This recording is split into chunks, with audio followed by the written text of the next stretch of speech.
Hello. Oh boy. Starting the stream. Yes, anyway. I have figured out how to rerun alerts from a long time ago because straight up I'm dumb. So here are some of the alerts that we have been missing because people have been following me and or subbing to me off stream. Although, for some reason, I can't replay the alerts for sub gifts. I don't know why, and that annoys me, but here we go. Fuck. I was expecting... Anyway, Jaffa, thank you for the follow. Yeah.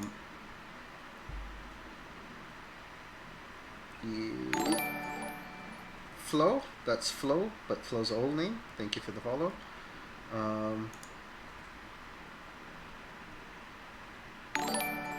Miss Adara, thank you for the follow. I believe Miss Adara's a crafting streamer. Jaffa is a variety caster. I appear to be more of a just chatting streamer nowadays. Miss Adara is a crafting streamer. Flo, also known as Jenny. Hello, hi. I need to move this chat a bit closer. I was saying something. Flo is more of a variety slash just chatting slash Genshin Impact variety streamer as well. Moss is another friend. I met him on Discord, so I don't know too much about what he streams, but it seems to be games, and I watched him play Terraria the other day. And then Akatsuki, thank you very much, both for the follow and the 10 gifted subs while I'm offline. I don't know why you do that, but thank you very much. Also, I figured out where I met Akatsuki. It's in Chloe's streams. And yeah, that's also why he is number 2 on the leaderboard. And then Peach and Azzy, whenever that comes up. Oh, are you serious? Alright. I guess we're doing sit-ups once I get through these alerts. And for the 200th follower we've had, Wrong Arrow. Thank you very much for the 200 follows, everyone. Wrong Arrow just followed me 4 days ago. Bruh, I have no idea why. I don't know. That is loud. Yes, anyway, sit-ups. Wrong Arrow streams art and or games. She's a Melbourne-based streamer, and I found her via Sindri. Met her via Sindri. A lot of fun. She can do Wordle better than me. That's really about all I know. We've mainly hung out in chats, co-working chats and shit. Anyway, sit-up time. It does have a cooldown because I'm not stupid. Hi Mir, how you doing? My ass. Can see my belly, Jesus Christ. 1, 2, 3, 4, 5, 6, 7, 8, 9, 10. Planning to come in and make me do some push-ups? Jenny had the idea before you.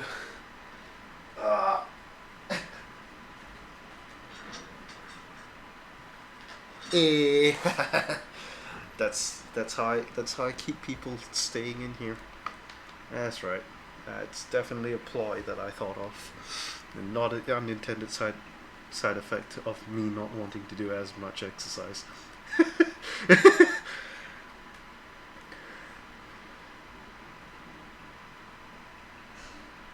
That is fair. Jenny, I don't think Jenny was planning to leave. Then again, I have no idea. Um,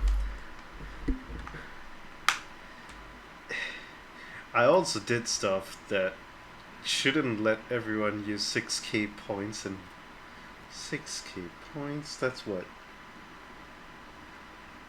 12 exercises? Oh, hydrate, thank you.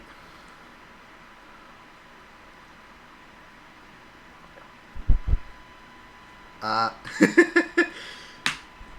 Fair enough.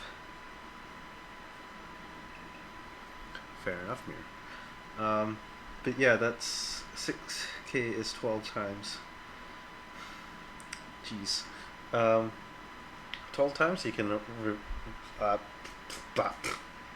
redeem. Thank you. Redeem that. Yeah. Yeah, it's a fuck. It's a warm up. But the good thing is, I have done something very good. I dropped the cooldown from 20 minutes, which is what it was, to I think 10 minutes. And I've also done it such that only each viewer has only 2 redemptions. I may up it. Uh, I just wanted to limit the amount of exercise I did.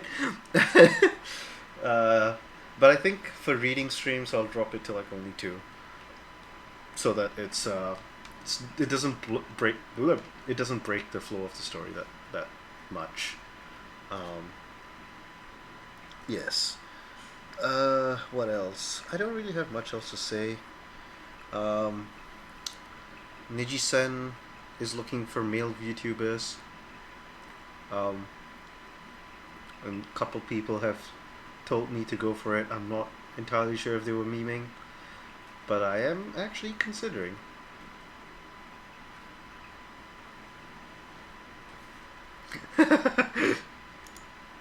Ah, art. Why don't I stack them? What do you mean by stack them? Oh, like keep doing them? No, I will pass away. Uh, like you could stack them, I suppose, but like I would not be able to keep doing those. Like I will be tired really quick. Where's the queue? Where is the reward queue? I am blind.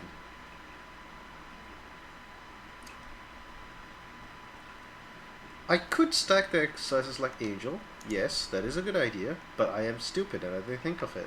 And now it's too late. It's too late. Oh, I might do that for next stream. I don't know. So the max is there is no max per stream, but each viewer has a max of 2 redeems. Art is sent. Oh, I don't have Discord open. That's an issue. Give me a second. I turned it off so that I could get a bit more RAM to you guys, to OBS. But yeah, no, I have it such that it's only 2 redeems per viewer. So if you have alts, technically. Yeah, I can put a max per stream, but I'm like, I don't have a max per stream, but if I have a max per viewers, then there is like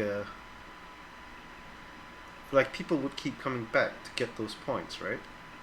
And then they'd keep coming back to be able to find the perfect moment to make me go into push-ups or whatever.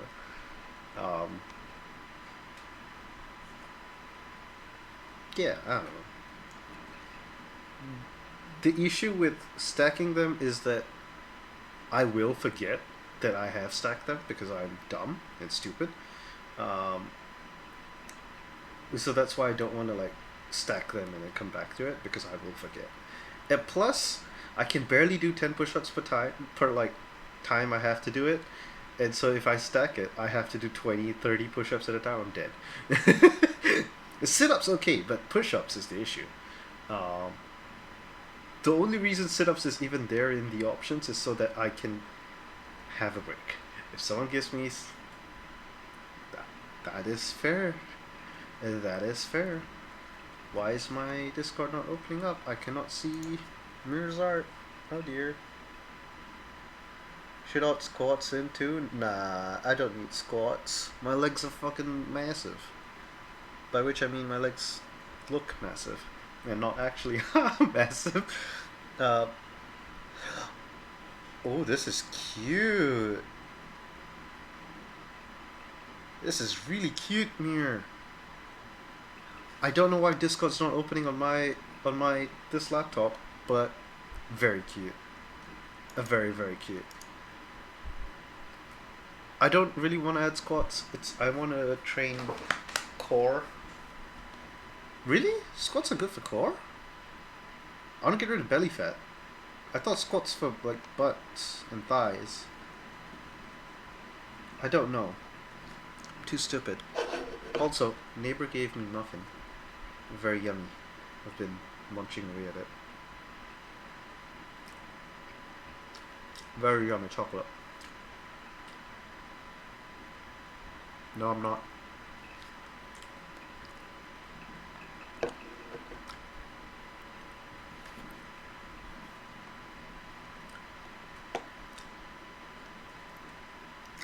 I'll think about it.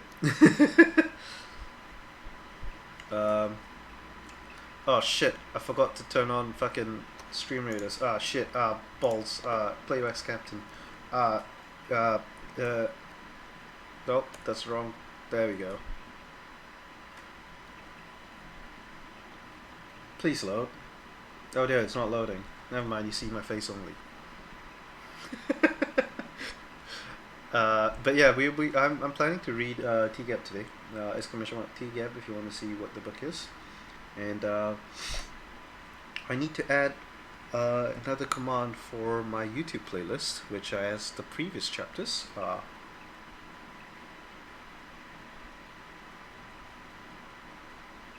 I felt crumbs falling down. Oh well. But yeah, I have a link. I have to add a link to my YouTube playlist of all my previous past streams of reading chapters from the prologue to chapter 18 so far. Chapter 19 onwards will be done today. Probably only 2 chapters. That's about how much I get to the end of before I get tired of speaking non-stop in a like reading.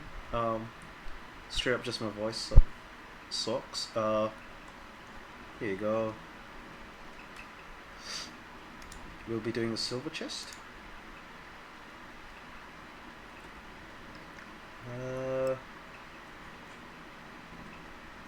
Place 3 battles, win 5 battles. What's the last one? Kill 2 armored units. There are any armored units? Yes, there are tons. Let's go with archers.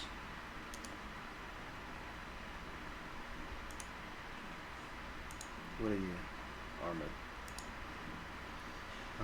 Battle planning. Vibes.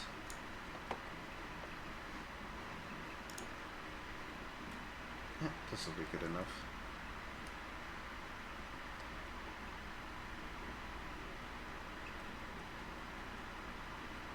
I'm sorry, Jenny? Why are you looking for a naked chef? Do you just want the naked apron, or are you specifically looking for a naked chef? Because actually, you know what? I'm just gonna keep that to myself.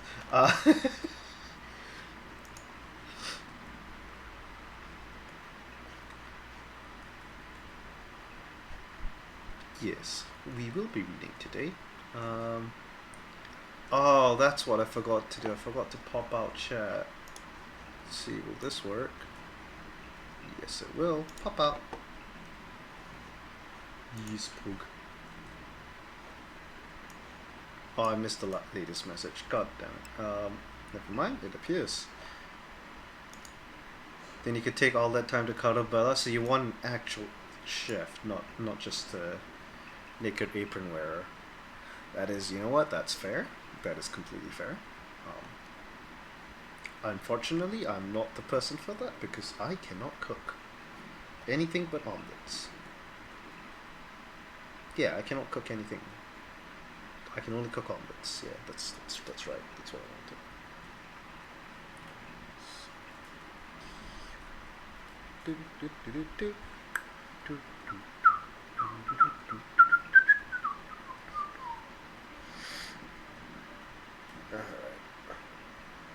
Okay, I have the other screen of chat as well, just in case. Ah, and let me know when 10 minutes is up, because that's when apparently I'm gonna be doing push-ups. But here we go, chapter 19, book 1. This is almost criminal, how much crap there is to deal with. They actually make poor Miss Oak do all this without help? How does she manage when nobody's being punished? Tristany ignored him, stoically washing dishes. Tristany ignored him, stoically washing dishes. He wasn't entirely wrong. The pile of detritus that resulted from the feeding of 100-odd people was taller than either of them, but she had never been one to be intimidated by work. If anything, she would have found the monotony rather soothing, if not for his constant patter. Miss Oak just grunted at him in passing as he mentioned her, stomping back over to the ovens, which she was scrubbing out by hand. If she felt any particular way about Gabriel's commentary, she gave no sign. The woman uncannily resembled a tree stump in a stained apron, almost cylindrical in shape. She had a flattish head crowned with a thatch of wiry brown hair, a face composed entirely of horizontal lines and folds, which all but hid her eyes, and beefy arms dusted with dark hair and old scars. If she had more expressions than the disgruntled one she now wore, there had been no hint of it thus far. Getting no response from his last foray, Gabriel tried again as he swabbed at a plate with a threadbare towel. What do you reckon the odds are we'll be out of here before midnight? She shot him a sidelong look, not pausing his scrubbing. She was washing, he drying, and so far they were still on the flatware. For all the complaining the boy was doing, he looked to be in annoyingly good spirits. His posture was relaxed and carefree, and he couldn't seem to keep the grin off his face. It was, she decided, ominous. Good fucking timing for that! Alright, push up time then, I guess. Switch to this.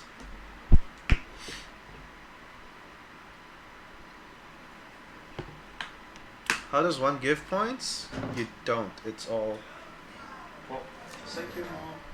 You want to say hi? This way. They're making me do push-ups. Wow, when did it? Hi. I never see what kind of push-ups you are doing. They are making me do push-ups right now. Do. Do. I'm doing. Count minus. Count minus. No.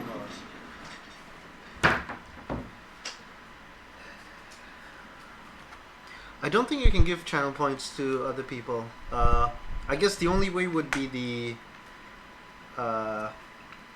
if you... Mom's already gone. Is stream on a delay? I hope it's not. I thought I turned that off. But yeah, the only way that you would be able to gain points is either by watching. No, that doesn't work. I don't have that secondary point system up. I'm not muted, right? I'm not muted. Yeah, you can't give points. That's all Twitch. It's all on Twitch side. So you gain it by watching. I'm sorry. You gain it by watching. You gain it by subbing. You gain it by giving bits. Yeah, that's really about it. But yes, guess what? You can't do any more. Jenny can't redeem anymore even after 10 minutes. 10 push-ups, right? I don't remember how to do push-ups. Why? 1.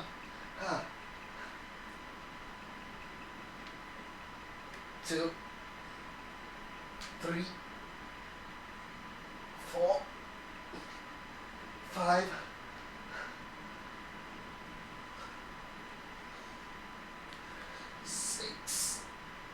7, 8, 9, 10. Oh. Ah.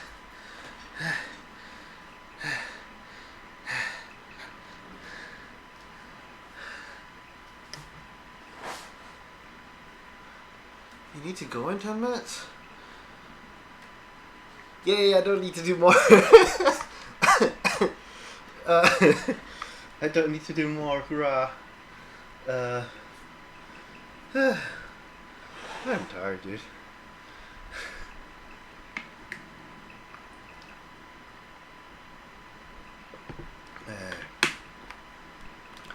Back to book.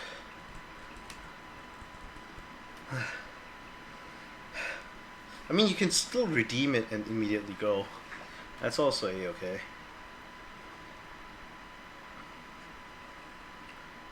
What are you in such a good mood for? Me? Oh, nothing. I just had a really good day. Well, good afternoon, actually. Okay, to be precise, a good hour and a half. He glanced over at her, as if expecting to be prompted for more. Bella says meow. Meow, Bella. Why did that sound? Never mind. When she refused to look up from the dishes, he finally burst out. With Juniper! Oh, Tristany replied, filling the word with the full weight of her disdain. What? You've got a problem with Juniper too? That, at least, seemed to finally puncture his bubble of happiness. None whatsoever. I like Juniper just fine. She's one of the more consistently kind people on this campus. Of course, even if I were interested in women, I wouldn't go to bed with her. Wait, you're not? I thought all you Silver Legion types were supposed to be less... He cut himself off, a syllable too late. Aww, Jenny, that's adorable. For the first time since they had begun, Tristany paused in her work, bracing her hands on the edges of the sink. She drew in a deep breath, then very slowly let it out, relaxing the sudden tension in her shoulders with visible effort. Then, making no further comment, picked up her rag again. In hindsight, he mused, it occurs to me that since we're supposed to be learning to get along, repeating rumors about evenness is probably not gonna be my best approach. I bet you discover a lot of badly obvious things in hindsight. Yeah, that right there is a big improvement. Tristany went back to ignoring him, and for about 2 minutes was able to work in blessed silence, scrubbing plates clean and passing them to him to be dried. The slosh of water, the chink of porcelain, were their only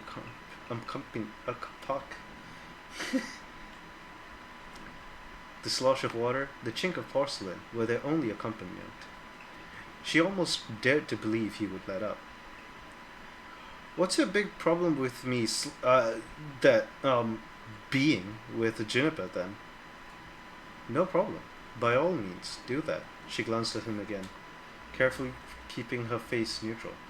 He was watching her suspiciously. Of course, a smart man would do some research on dryads before sticking anything of his into one. But that is clearly none of my business. I do believe, Tristany, my dear, that the overall lesson of the last few days is that I am not a smart man. We agree. They got through the rest of the plates in relative peace, by dint of making no conversation. Gabriel, though, would not be repressed for long, and made another stab as they were getting into the cups. Does it really bother you that much? Many things bother me. Pick one. He sighed. I meant me being half-blooded. You have full agency, regardless of your heritage, she said immediately. Demon bloods have been known to go their whole lives without harming so much as a mouse. No, I take no interest in your bloodline. Well, that's good, I guess.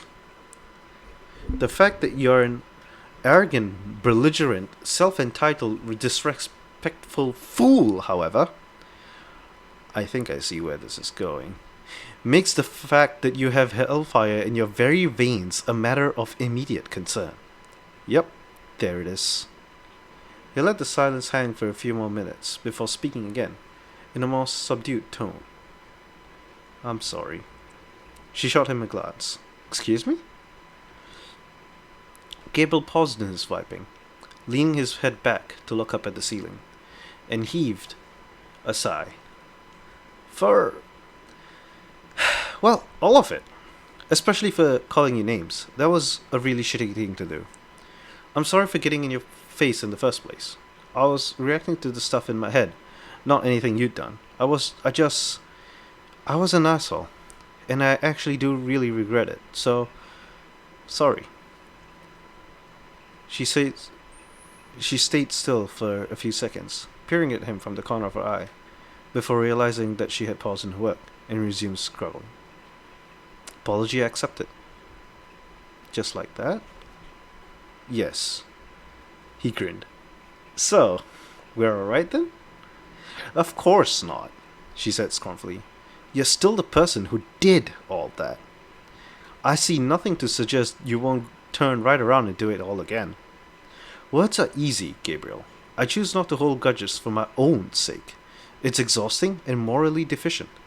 That doesn't mean you've earned any trust or respect. Well, he replied after a moment, picking up his towel again. How refreshingly honest. Thank you very much for the epic necromancer.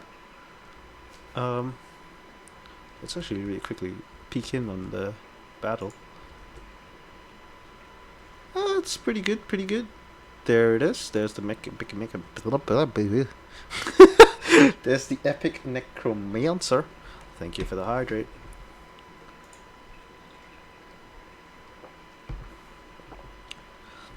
I need more scrolls for that.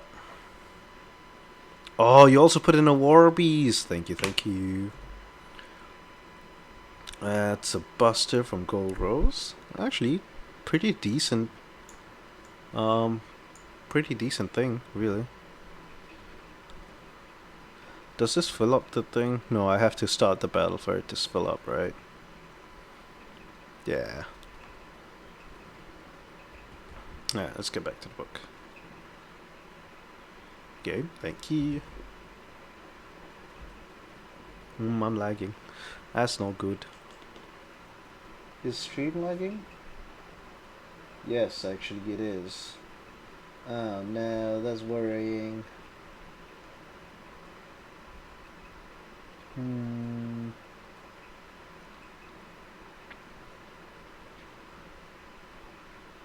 Okay, it seems to only be lagging when I switch to stream readers, so maybe I need to play it a different way. Maybe I need to finally actually download the desktop app.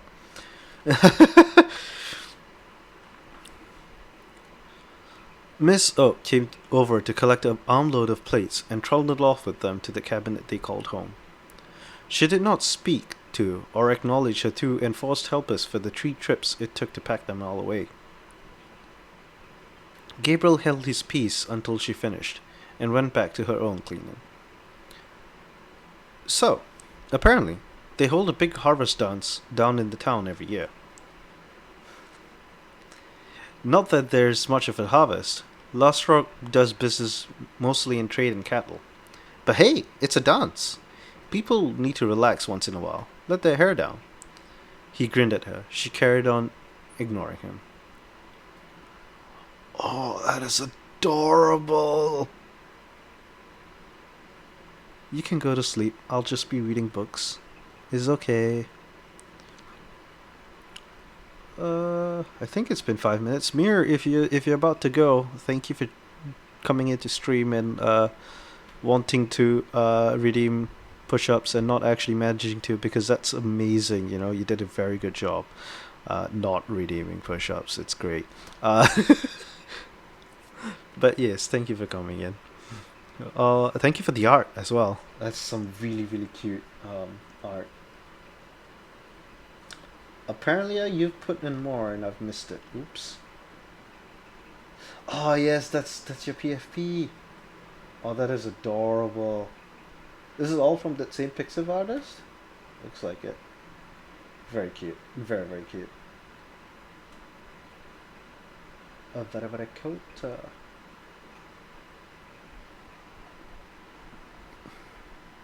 Wait, what?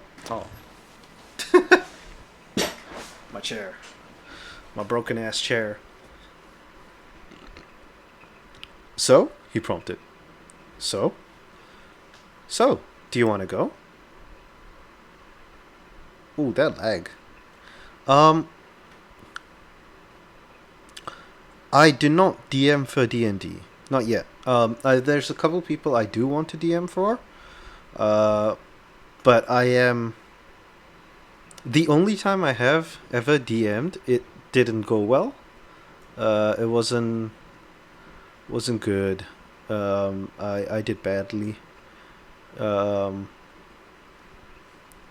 I mean, I did have fun when I DM'd, and I am a bit more of a player. I have always been more of a player for D&D. But yeah, no, I've not DM'd for D&D. I could pull it off, especially if it's like a module, like a pre-made adventure. I could definitely pull that one off. Um, it's more like the story crafting stuff that I'm bad at. I can do mechanical stuff pretty well.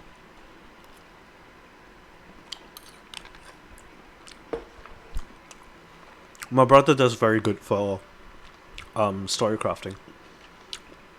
He has been my DM, I think, a couple times now, as well as for my family. So, like my parents and all. Anyway.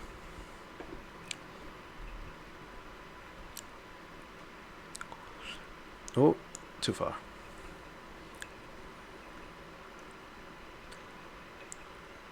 So, you want to go? Tristany set down the cup she was working on. Tristany set down the cup she was working on, hard enough to earn a warning growl from Miss Oak. Gabriel, she said stiffly to the wall behind the sink. I think I may be suffering from hallucinations.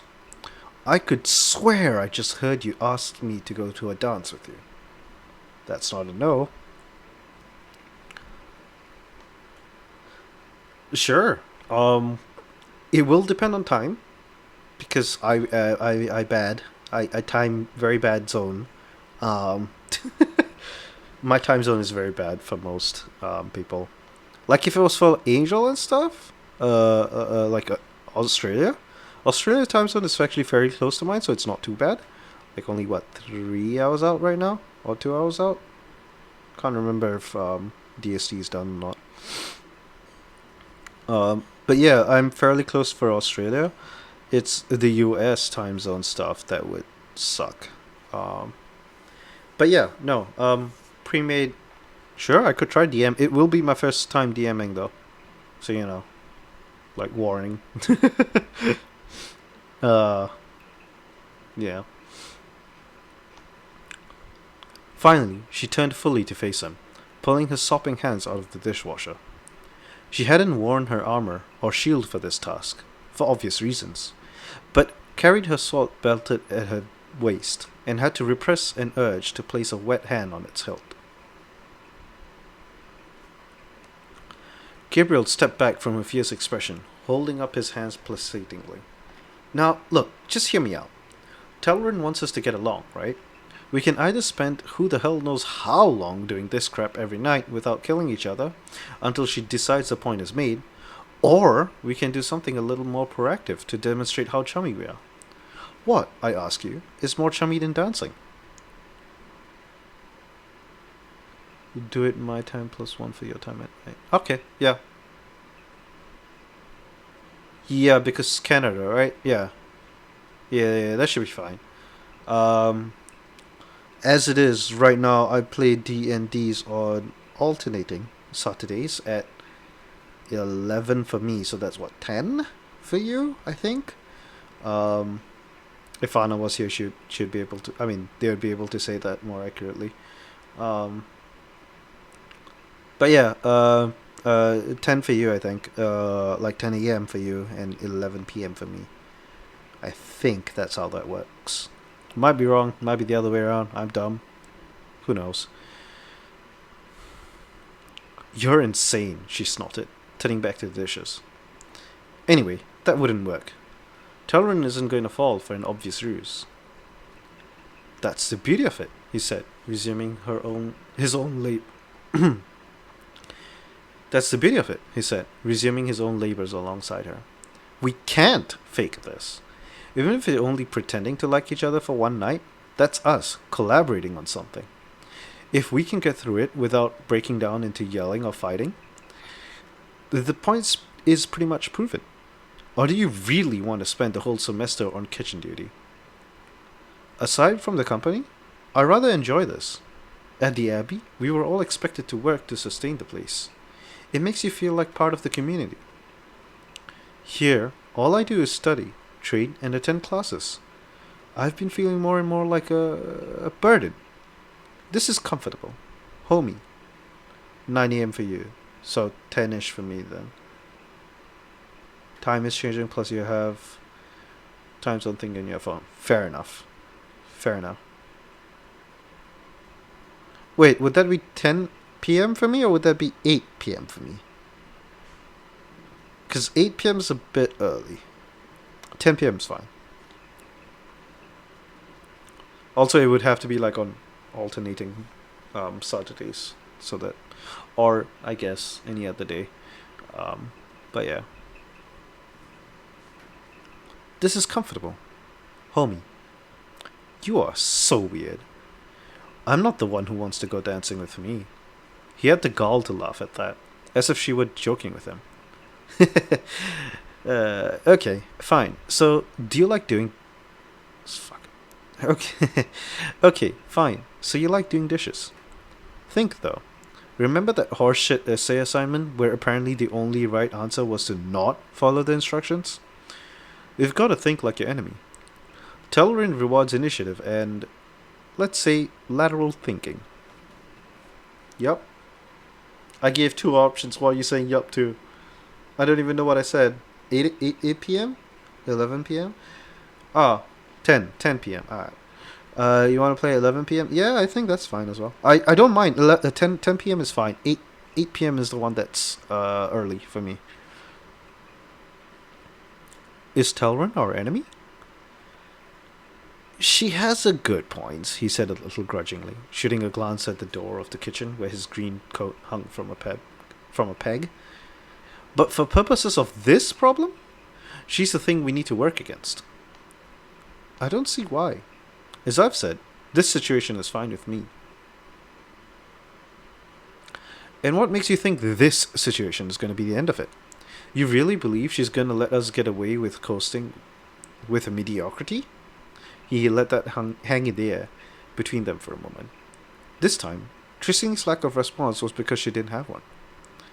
No, I'm talking about dances and thinking about strategies, because I'm pretty damn sure if we don't come up with something extra to deal with this, she will. And I really, really would rather not end up chained to your wrist. That... My 11 p.m. is 10 a.m. for you. Okay, cool. Yeah, I'm down. I'm definitely down. Are you taking me for DM, or... Because, like, I am last choice? I don't have any, what do you call that?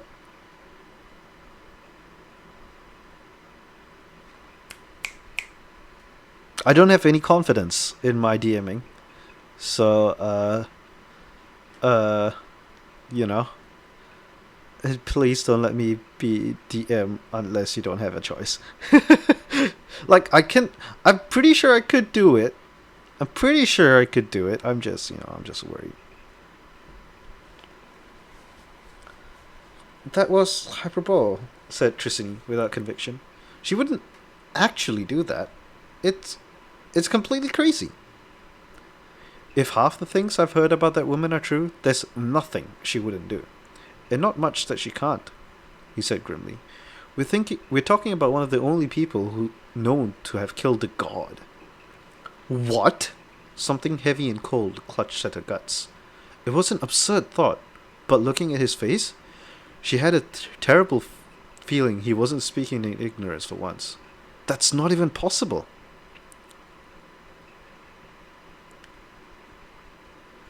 Look it up, he retorted. The church doesn't like it getting around, obviously.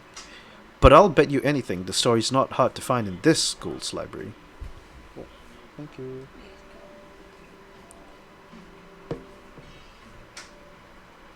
I hope you can't hear the background noise when people come into my room.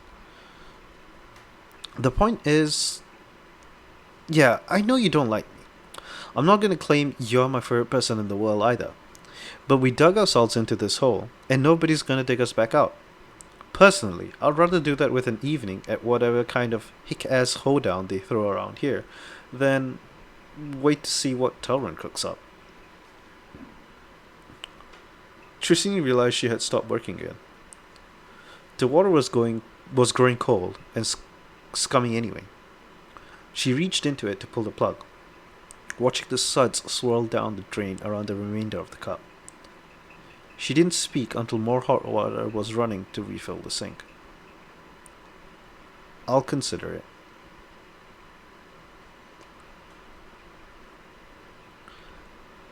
That's all I can ask, I guess. Well, except maybe.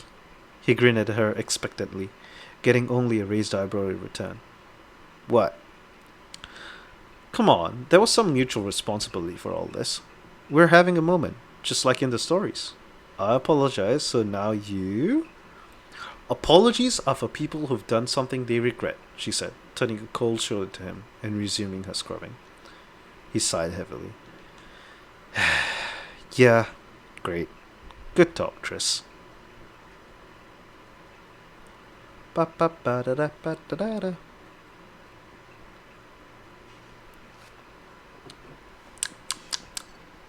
I am gonna have this yummy muffin because no one here can redeem exercise.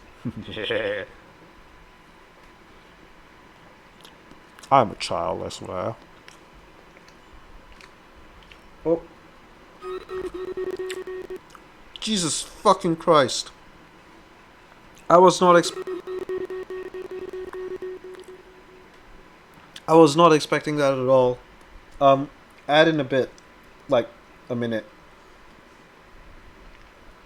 Jesus fucking Christ! I'm so glad I did not fucking drop the muffin. Holy shit!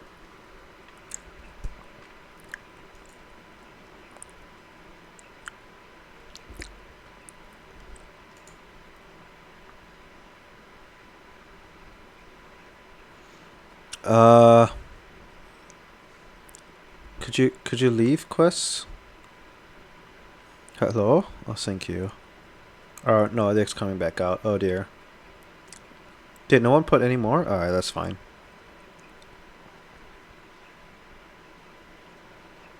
Why is it lagging?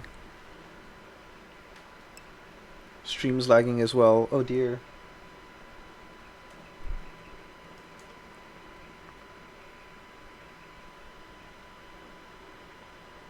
Ad starting. No. No.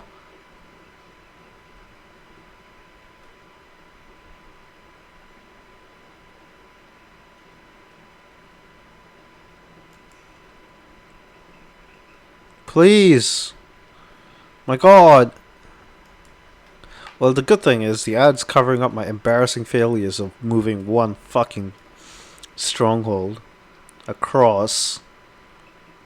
Please? Oh my god. Game.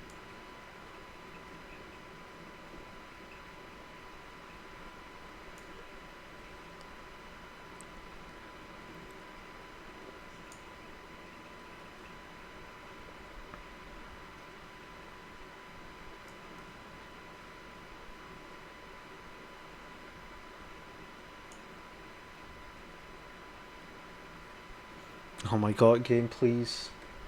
Am I using a Mac? No, I'm using a Windows laptop. But I am indeed on a laptop. Because that's my life. Because I'm too lazy to buy a PC. Jesus Christ, it's getting really hot. Give me a second. I can't even boost the fucking thing. Cool. Great. Wonderful. Okay, I guess balance works.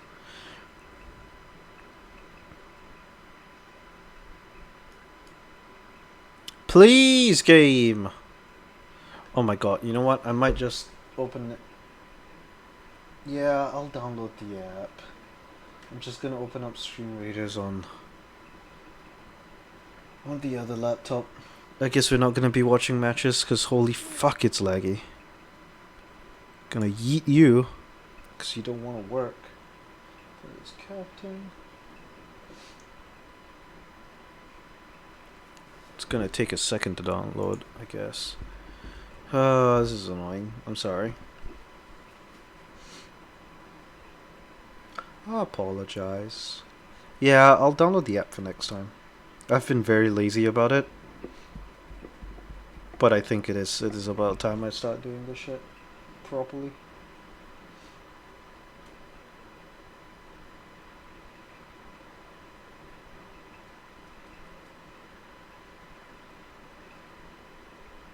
Oh, you tagged me.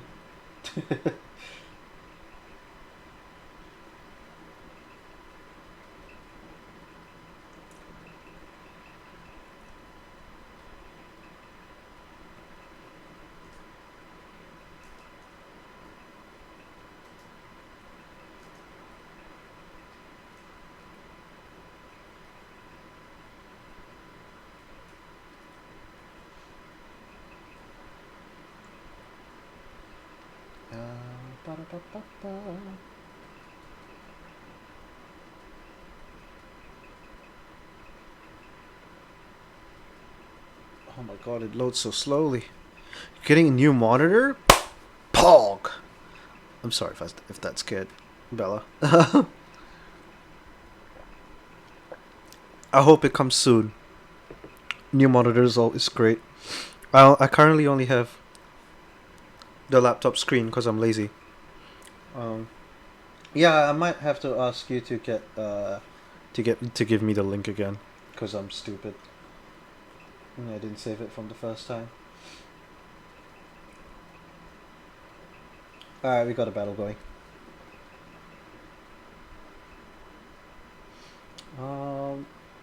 Alright. Jenny literally took care of the two octopus. We have a bunch of archers next to me, just like shooting down everything that Jenny's war beast goes near.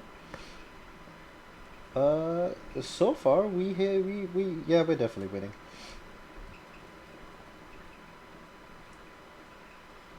Oh no, the war beast is dead. The buster's also dead. The buster's a bit useless. We're sniping down the flying vampire thingies. Forgot what they're called. Harpies. Ooh, 24-inch gaming monitor. Nice. That's a big one. Big one's always fun. We have the skeleton warriors just kind of like sticking around,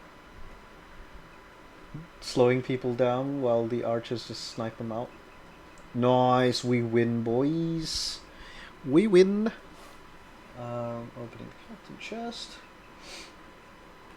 Let me drop everything for you guys.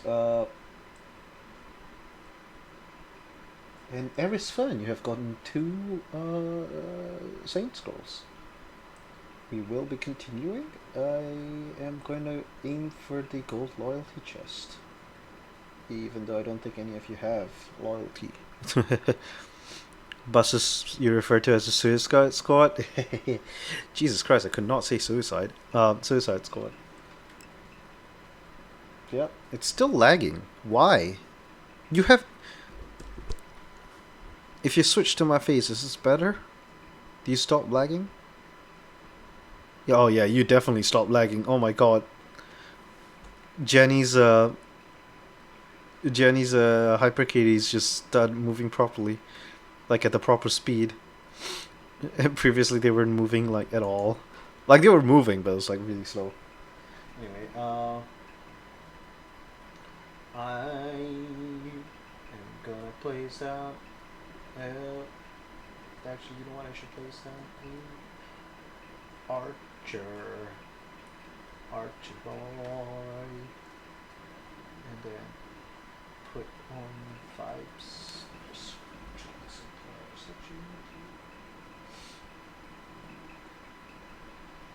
there we go.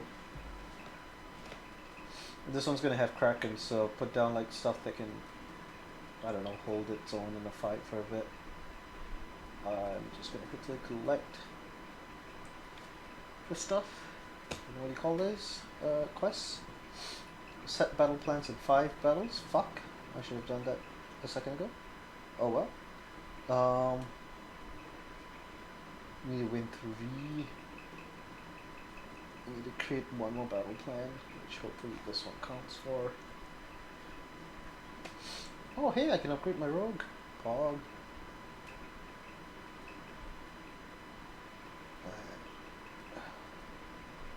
We will get back to that battle in a bit.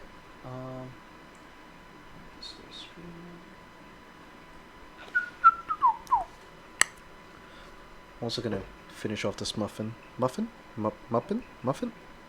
Muffin! Yes, I said that right the first time. Why am I confused? This is why I'm a terrible choice to read books, and I don't understand why people like to watch me doing this. Like, people actively request for this. It's weird.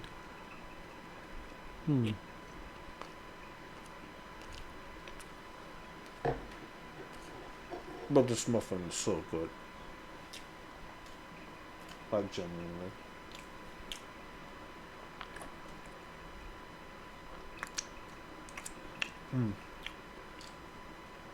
Oh god, you could see that all in full HD. Jesus Christ. Flag bears and skunks. That's actually really. Well, you know what you should do with the buses when you get full skins? You should see if you can give like just a normal buster, just put like the Harley Quinn hair on it. Or like a head skin and then put the Harley Quinn hair on Bella. That would be funny.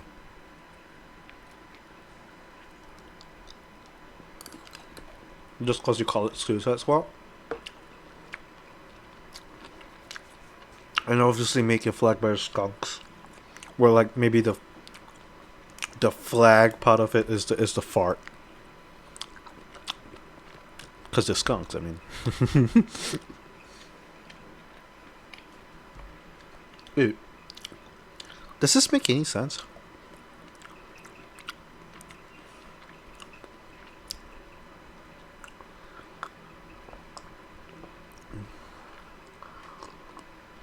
Alright, I finished the muffin. Good muffin. Yummy muffin. Just munching on it for a bit.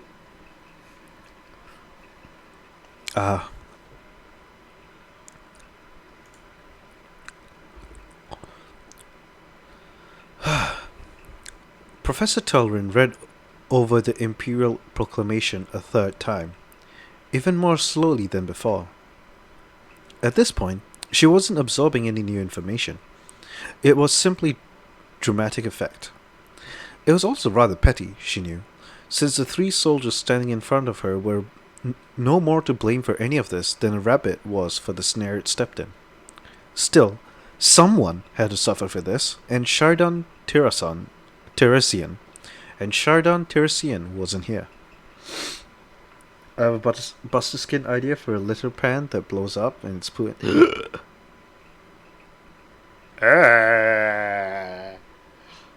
It's a good idea, but that's genuinely a good idea, though. Like that, I'm tempted to get that if you do make it. Although I have been trying to cut down on my spending, I say as I've just donated $50 to random charities and other people, but you know.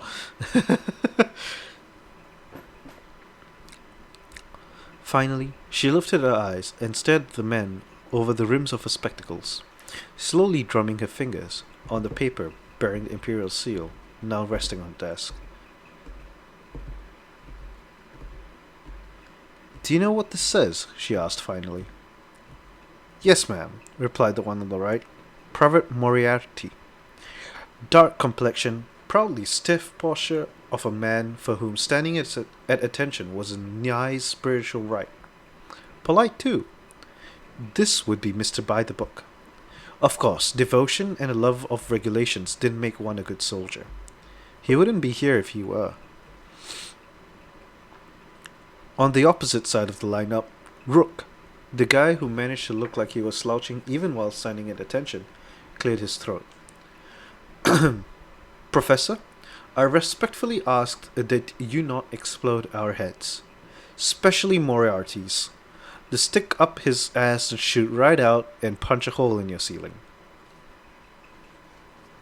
I will take that under advisement, Talrid said gravely, as Private Moriarty clenched his jaw and Finchley, the third one, swallowed.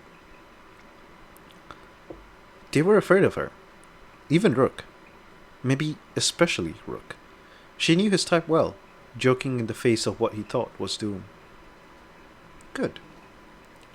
It seems to me you're to be staying. Oh shit, wait, no. It seems you're to be staying with us, she went on in a mild tone. Now, why do you suppose that is? All money from SR will go to charity? Oh, for Ukraine? That's actually really good. I didn't know that. Like, is it for this month or? I don't pay attention to SR too much. The trio exchanged glances. Ma'am, if we were the types to ask IMCOM what the hell they were thinking, honestly, I think we'd have started with the empty box canyon in the middle of the wilderness, Rook offered. Telrin ignored him.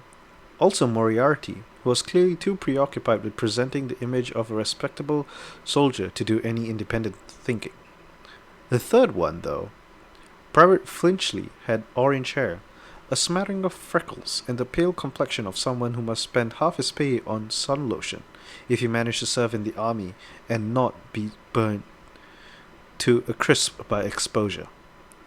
Moreover, there was something about the set of his eyes that reminded her of the students who aggravated her the least, especially in the way they narrowed slightly, tracking involuntarily to the side as he accessed memory and cognition when prompted by a question.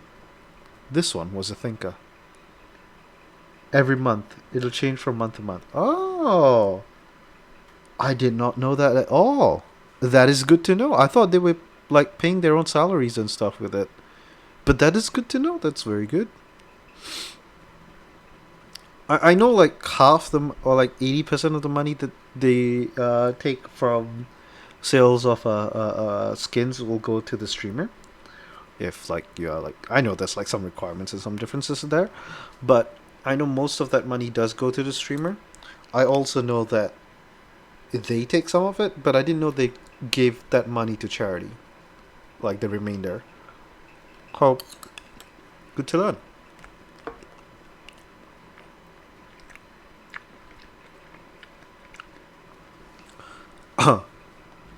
He noticed her studying him, and swallowed again, somehow managing to go even paler. Ah, I see. Your cut goes to charity. Okay, good to know. I shall buy your skins. Something on your mind? Chalrin asked him directly, still in that calm tone. That is, the events at Outpost C9121 are strictly classified, he said slowly. But General Panisar himself told us, he glanced sidelong at Moriarty, he hinted that it would be alright if we talked to you about it. According to Lord Vex, you are granted provisional security clearance on this one issue, Moriarty said stiffly. Provisional security clearance, Telrin mused. I do believe that's one of the more idiotic things I've ever heard of.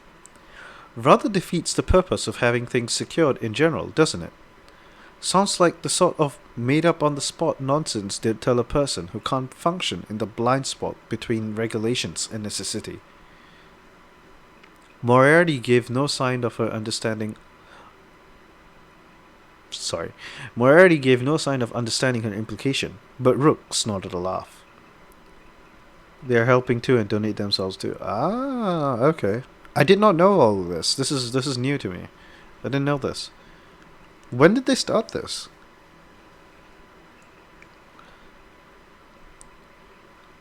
So it's politics, Finchley went on, frowning in thought. He grew more confident as his attention drew into his own mind. Legally, you can't be involved. Off the books, the Empire is willing to accept you as a player, extending an olive branch.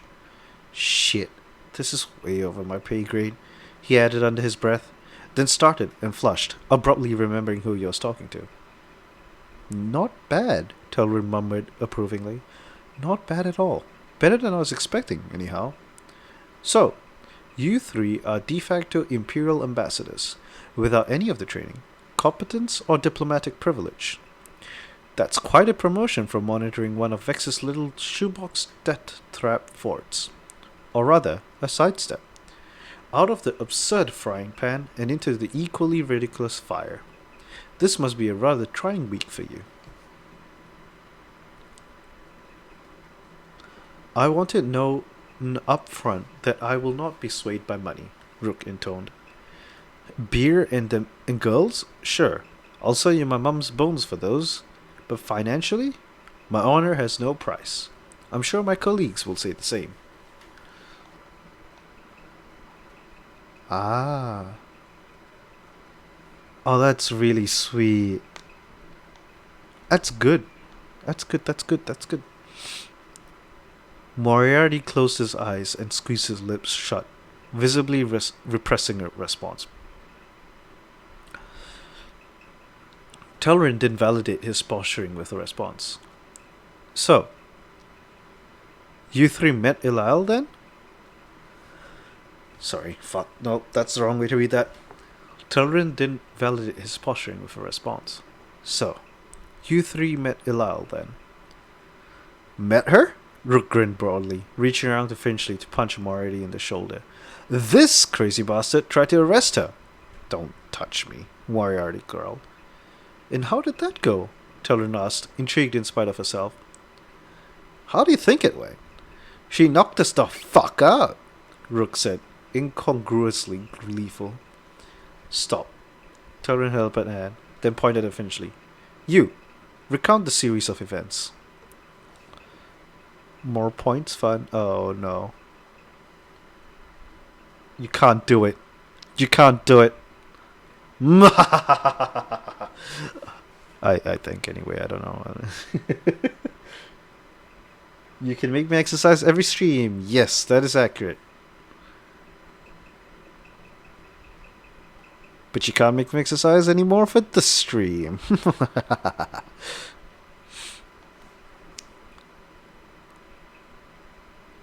Stop. Telrin held up a hand, then pointed at Finchley. You, recount the series of events. He gaped at her for a moment, then shut his mouth, glancing from side to side at each of his fellow pirates. While we're young, please, Telrin slapped. Aren't you, 3,000? Private Rook, do you know how many pounds of pressure are necessary to break a human femur? He gaped at her. It's a trick question, she went on, grinning. It depends on how long you're willing to spend at it. And I assure you, I have all day. She gave that a moment to sink in, before turning her gaze to the man in the middle. Finchley, report, now! As she suspected, receiving an order in a superior officer's tone galvanized Finchley's training to overcome his natural wishy-washiness. He spilled out the details of their encounter with the Queen of Demons in a thorough, if rather disjointed fashion, helped along by commentary from Rook. Moriarty remained silent throughout, thankfully. It was something of a chore to sit through. But Telrin had absorbed crucial information from even less reliable witnesses. And anyway, the story was a short one. It was impossible not to get the gist of it. Just don't make me mod then. You're safe. uh, that is fair. Yeah. I think she made you editor as well, didn't she? So you just have all the power. Well, not all of it, but almost all the power. You can like switch if you are editor, you can go to her dashboard, uh, and then her stream manager, and you can also switch around the points and how they work. I believe I'm not entirely sure about that. My editors, and I'm no longer editors in a lot of places.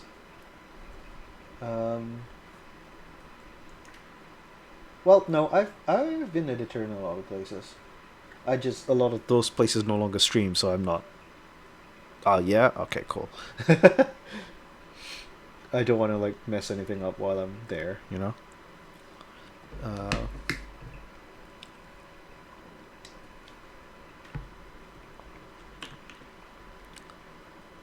but why would she do that? The professor murmured to herself after Finchley trailed to a halt. Elbows on her desk, hands folded in front of her lowered face, she stared through her spectacles at a point in empty space past Moriarty's shelter. Stealth is what she is. Nobody catches Ilal in the act unless she intends them to. But you three? Why do you matter enough to warrant a visitation? Hey, no offense taken, Rook said lightly. The scrying orbs, Finchley said, frowning again. You have her back? Yeah. Oh, great, wonderful, yeah, woohoo! Buying followers on Mount View. That's a new one. I can't even do that one, dude. Man. Wowee. Gee, wowee, woohoo. Goodbye. Wait, that didn't delete the message? Fucking hell, dude. Oh, there we go. It just took a second for it to update on this side. That's a new one. I need to change my alert system. And my ban list as well. Fuck, dude. Alright. I also need to go to Seri and like add this name in there. Account created 15 June 2021. That's a fairly old account. What the fuck? Bruh, rip.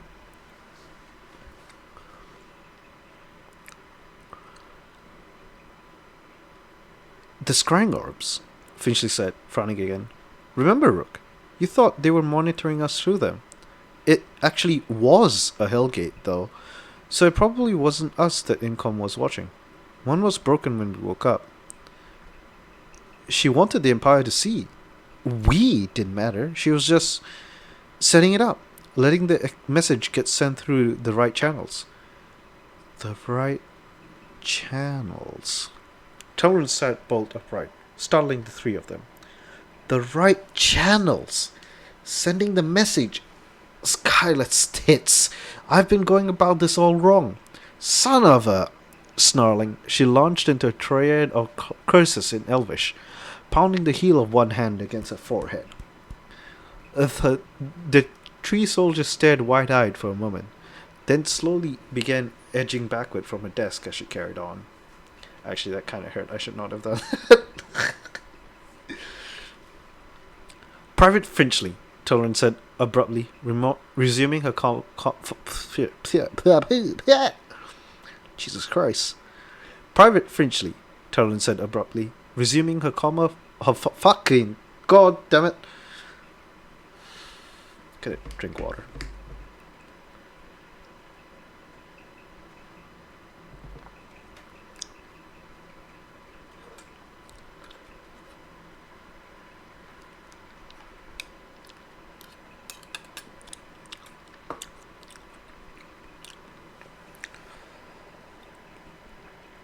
Private Finchley, Torrance said abruptly, resuming her former calm demeanor, as if none of the preceding had occurred. You've given me the hint. That may be just what I need to finish a project I've been butting my head against for the last year. Thank you. Oh, uh, you're welcome? In the process, you also made me feel like an idiot. I, he squeaked. I've decided the two balance each other out.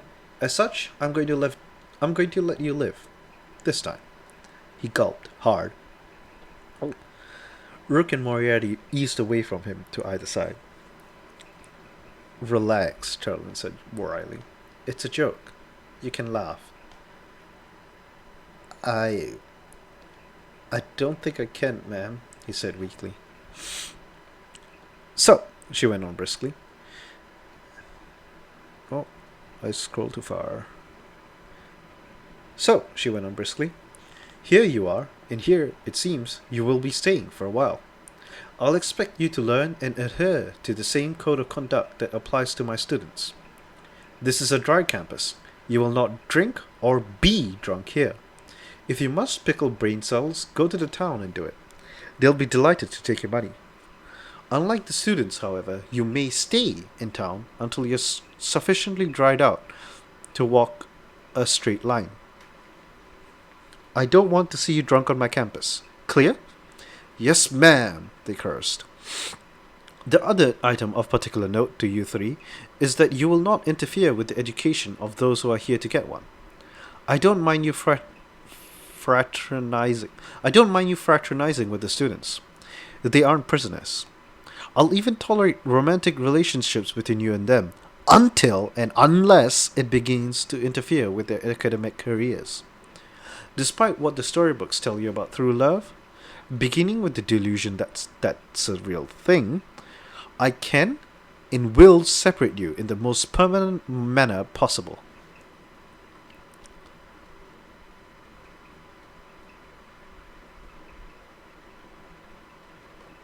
Any harassment of female students will, if I'm feeling lenient, result in your immediate expulsion from the mountain.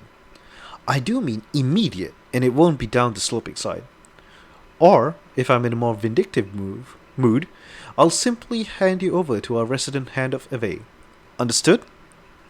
Finchley and Moriarty repeated their affirmation, looking progressively more intimidated. But Rook perked up visibly. The hand? She's here? He grinned.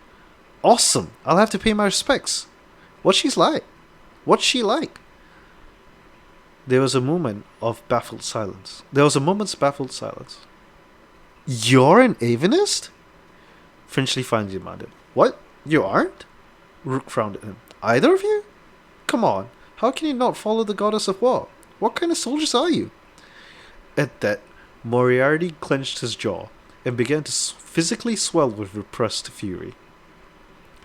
I love these three. These three are such goofs. Talonid slapped a hand down on the desk, regaining their wandering attention before this could develop into something truly annoying. As luck would have it, there are only 2 boys in this year's freshman class, so I have a heavily underoccupied male dormitory in which to stick you. I'll have someone show you there. In fact, I'm expecting him any time now. Only 2 boys? Fantastic! Rook grinned maniacally. So, the ratio of girls is about... that is... Of course, I'm speaking strictly of my admiration of the lad's good fortune, not out of any personal interest. I wouldn't dream of... well, you know. She stared at him evenly. That is a predatory look, he mumbled after a long pause. Thank you for the epic rogue, 3NN. I'm not sure if she wants to eat us or... Rook broke off with a grunt, as Finchley slammed an elbow into his ribs. So, Professor, Finchley said somewhat desperately, what is it you would like us to, do? Do? Torrin turned her gaze on him. How should I know? It's just... we're to be stationed here, but There are no officers present, and we weren't given any orders except to be stationed. I'm just wondering what our duties will be. Duties? The hell if I care, she said. Don't cause a ruckus on my campus, and you can spend your days playing poker or learning piano for all that matters to me. If the army didn't give you anything to do, I certainly don't have a stake. They exchanged a series of dubious glances. But Moriarty began. What if he was interrupted by a knock at the office door? Ah, what timing, Torrance said dryly, then raised her voice. Come in, Mr. Arquin. The door opened and Torrance poked his head in, peering around its edge. He frowned on seeing the three soldiers. Gentlemen, you will kindly wait in the hall till I'm done here, which I don't expect to take too long. Then Mr. Arquin will escort you to the new to blah blah blah. Then Mr. Arquin will fuck. Then Mr. Arquin will escort you to your new residence. Wait, all what? Gabriel said. What's your new residence? Your residence. In case you fail to notice, which I'm not going to rule out at this point, you and Mr. Kane are living in a suite meant to house 10. He scowled at the three privates. Who are these guys? The comedy relief, the professor said, so you can give it a rest. Outside, boys. You'll have plenty of time to get to know Gabriel later. They filed past him and out the door. He watched with a frown as they went, then turned back to Tolerant. What's going on? Imperial politics. You're going to be as deep in it soon enough, I expect. But that's a headache for another day.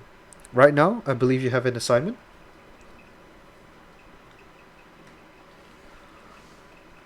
Yeah, well, sort of. 2 minutes left on the battlefield if you want to add in any more people. Oh wow, we have 11 different people. Wow, wee. Where wee woo. Uh.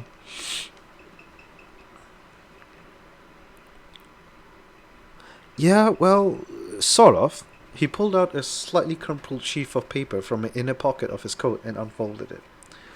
I took citations of every legal textbook I could find that mentioned demon bloods, and according to all of them, what you asked about is, it's not. Legally, you don't have the right to execute me under any circumstances. If I were attacking you with deadly force, you might be excused for using deadly force in return, but that's it.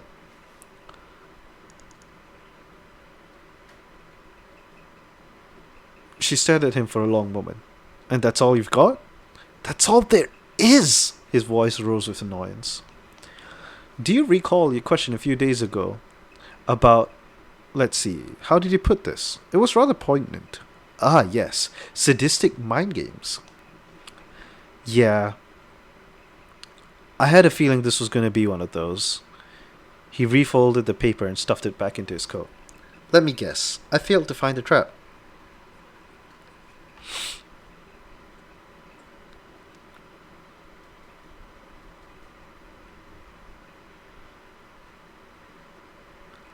Fortunately for you. Oh shit, wait. Fortunately for you, I don't apply the rules of punishment assignments to your grade in my class. I just break your fingers if you don't do them. So you're still passing. You did the work. Well, half of it. What the fuck was the other half? The assignment was to prepare a report on the legal statutes that allow me to kill you. There were two things for you to research there. You and me. You only did one. He stared at her for a moment, then glanced furtively back at the door behind which waited the three Imperial soldiers. Are you an Imperial agent?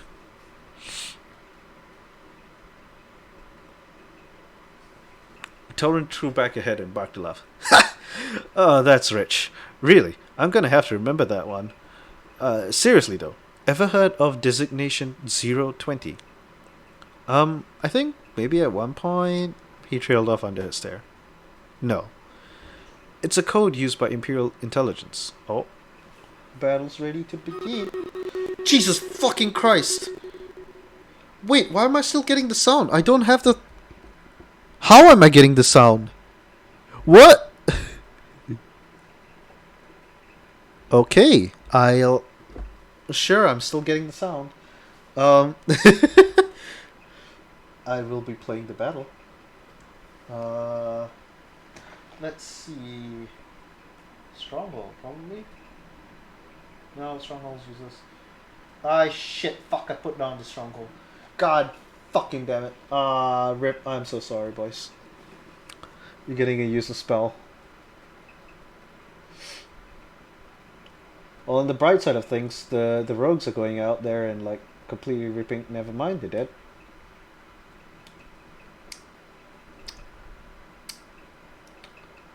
But we have a lot of archers, and they're doing good work, so that's good.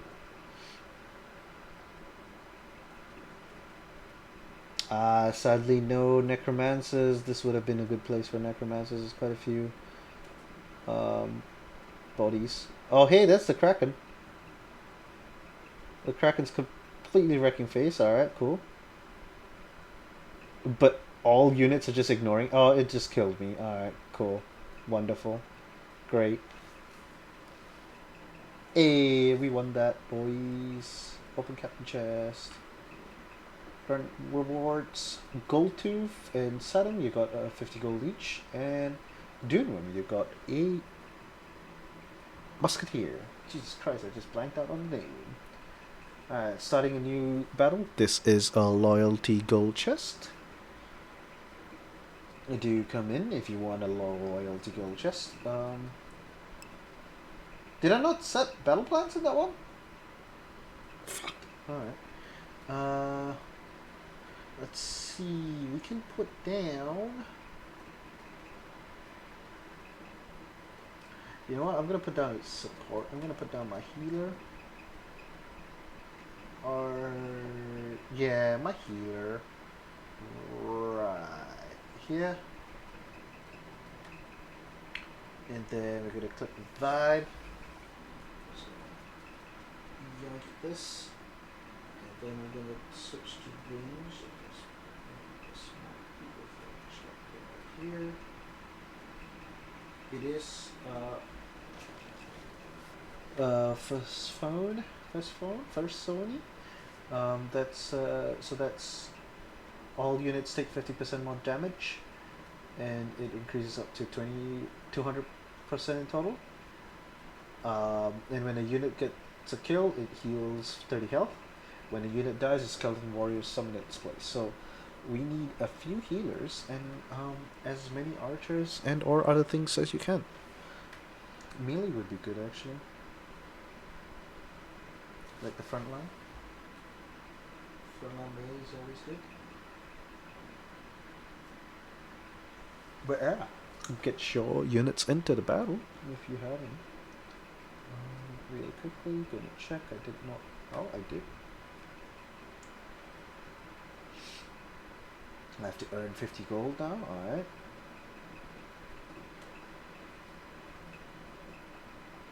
Need to win one more battle. As long as we win this one, that will be good. We might actually finish this one. What's next? What do you mean by what's next?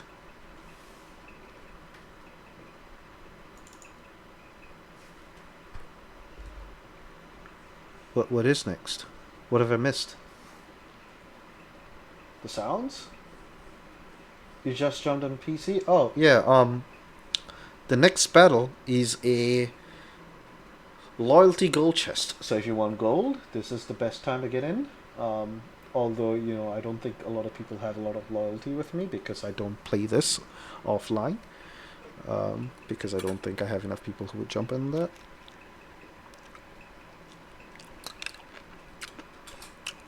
But yeah. Got some gold, boys.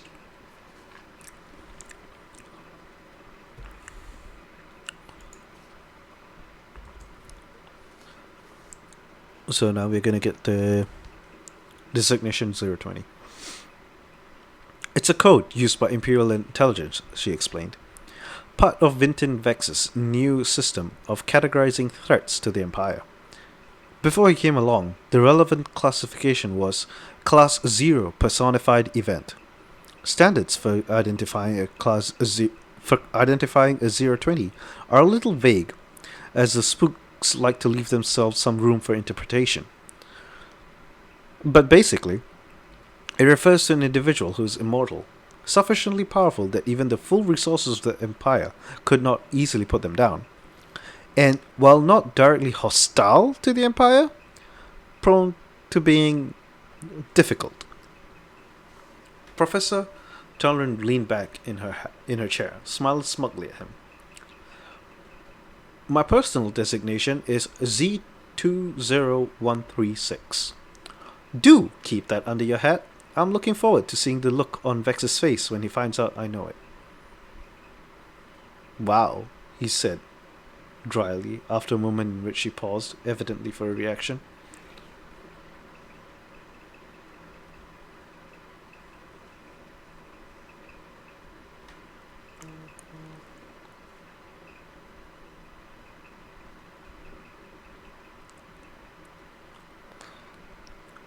Oh, thank you, Jenny, and thank you, Jenny, for the RT, epic RT. Oh boy, that's gonna do some damage, as well as Uzumaki Noise.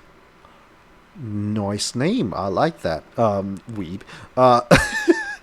Thank you for the epic paladin. As well. That will help us tank some shit. Wait, your RD is a baby? Oh no, wait, that's my healer. Never mind, I'm dumb. I'm stupid. It's fine. Don't worry about it. I'm a dumbass.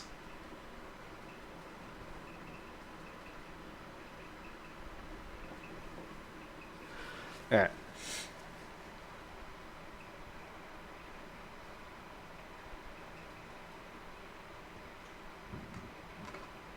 Oh. Oh. Sorry. I'm just burping. Wow, he said dryly, after a moment in which she paused, evidently for a reaction. You think you're being ironic, but after some thought, I believe you'll realize how wow that is. What this means, legally, is that a person designated as 020 becomes a walking act of the gods. They are not regarded as a sentient being by the Empire, but a force of nature. You don't jail a typhoon or execute an earthquake for treason, after all. So if I healed someone, they had a miraculous recovery.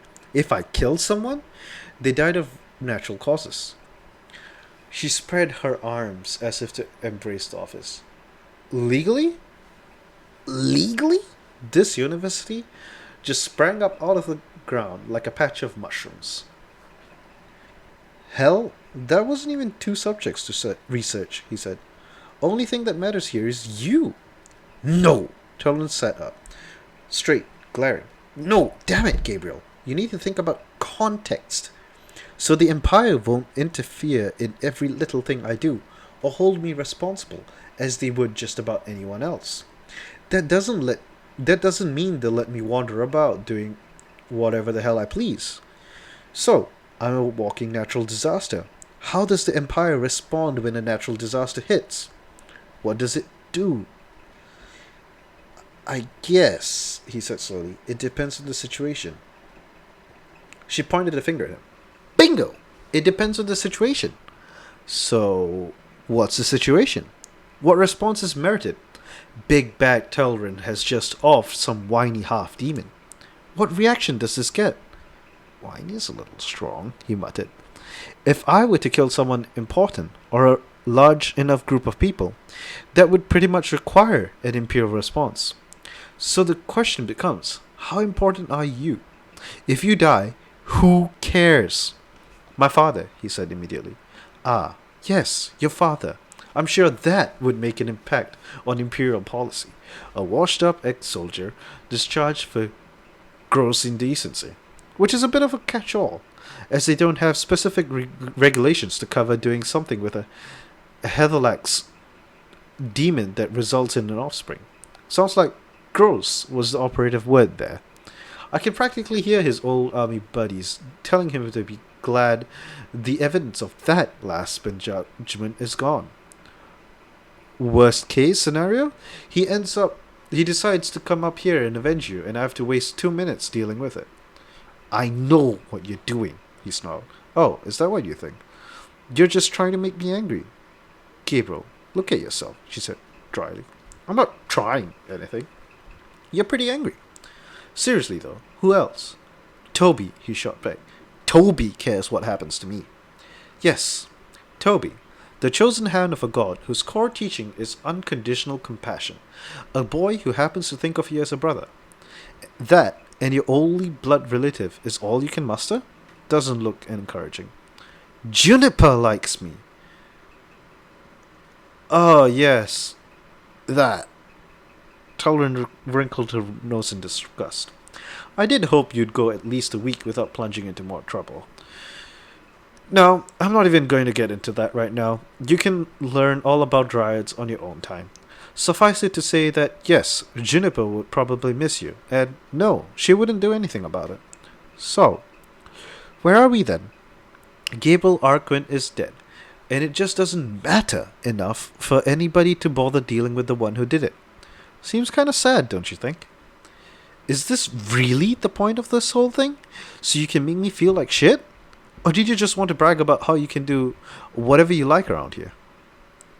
Professor Telrin planted an elbow on her desk and leaned her face into a palm, displacing her glasses. Telrin, seriously, this has got to stop. Your first response whenever anybody challenges you is to complain about it, instead of thinking about what it means. Lifting her head, she pulled the spectacles off and tossed them down carelessly onto the desk, staring up at him almost sadly. I'll spell it out for you. You cannot carry on as you have. Too many people are going to want to take a piece out of you just for being what you are, and you can't fight them all off, no matter how skilled or dangerous you become. You need friends. You need for there to always be someone willing to back you up. You've got the raw material for that. I told you as much last night. Funny, sort of charming, generally well-intentioned, intermittently clever. But it's a long road to developing personality traits into a useful skill set. And in this case, it begins with you learning to stop pissing everybody off. I gotta wear my specs. I can't actually see without them. That was so hard to read. Silence stretched out in the office while he shuffled his feet, staring down at them. Talon read him, remaining still in a pose. Finally, he lifted his eyes again, and spoke much more softly. That was the point of this whole assignment? You want me to be nice? Nice is a starting point, she said wearily. Frankly, it won't get you far. Being useful would be even better. There are 1,000 ways to go about it, but in the end, you just need to matter to people. Build connections, create an identity as someone the world is better off having, with people willing to vouch for that. You're safer at this university than probably anywhere else on the planet. But right now, the path you're on, you'll be lucky to live long enough past graduation to collect your diploma. Any advice? For the very basics? Talk less. Listen more. You have an irritating habit of making everything about you. Try focusing on the other people around you. Learn about them.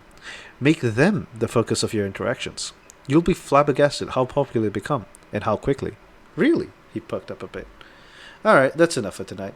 While you're here, though, how are you enjoying Tristani's company? She, seems to like the work. Honestly, I don't think that girl has a personality. Well, Torrance said wryly, you're off to a good start then. Run along, Arquin. Show those soldiers to their new lodgings. Introduce them to Toby. You might take this as a golden opportunity to practice what I just told you. Those 3 lads have no idea what a boneheaded pain in the ass you are. Make a good impression. Yes, sir, ma'am, sir, he said, saluting crisply. Cute, she replied. Out. Ah, man, I fucking love Arquin. I love so many of the characters. They're so good. They're so fucking adorable. I love it. I love this book so much, dude. I love it so much.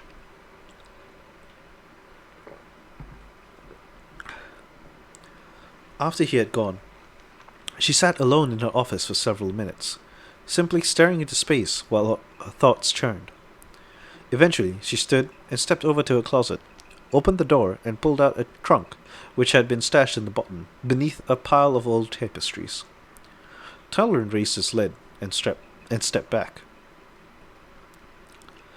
Crystal drifted disjointedly from the trunk, reassembling her various parts back into a semi-coherent shape.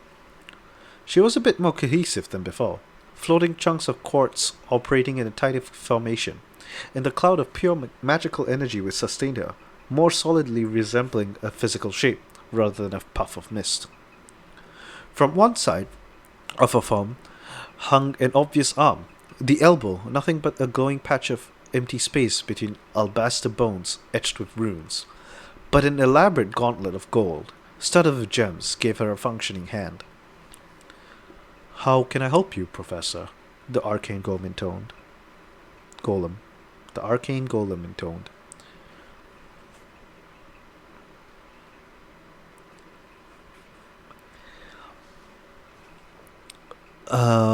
I'm going to need you to take down a letter, Telrin said, returning to her seat and slumping down into it. "No, actually, I'm going to give you some general instructions, and you sort it out into a letter. Contact my solicitor's office in Tiras. I need some favors called in. I want investigators, information brokers. Check my file for a list of essential ingredients used by diabolists in, let's call it target selection. Finding the names of demons, sending them to the correct places with proper instructions. Cull it down to the rarest and most expensive. Send that list to the lawyers, my banker, and the thief catcher I keep on retainer. I want to know who's been buying and selling that stuff in the last year. I want a map formed of where it's moved to and from, and wherever that map intersects one of the attack sites for the girls like Teal, I want a list of everyone who has ever had anything to do with them. Time is of the essence. I want this scrolled out tonight."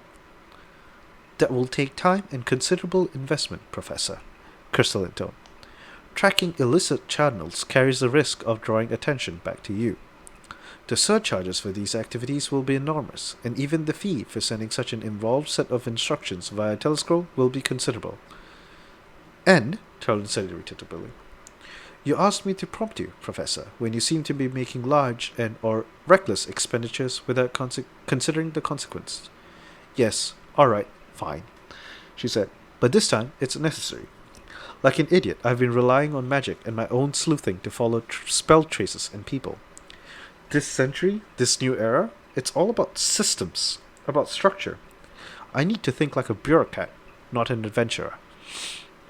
The Black Wraith may have gone to the ground, but the stuff this took to accomplish has to have left a paper trail. If nothing else, the Thieves' Guild will have records. You also asked me to prompt you, Professor, if you seem to about to do something rashly aggressive. Please do not attempt to steal from the Thieves' Guild." "Oh, nonsense. There's not even a point. Assyrian and I go way back. He'll do me a favor. Even if not, they can be bought off." "Very well, Professor. Do you need anything else before I begin?"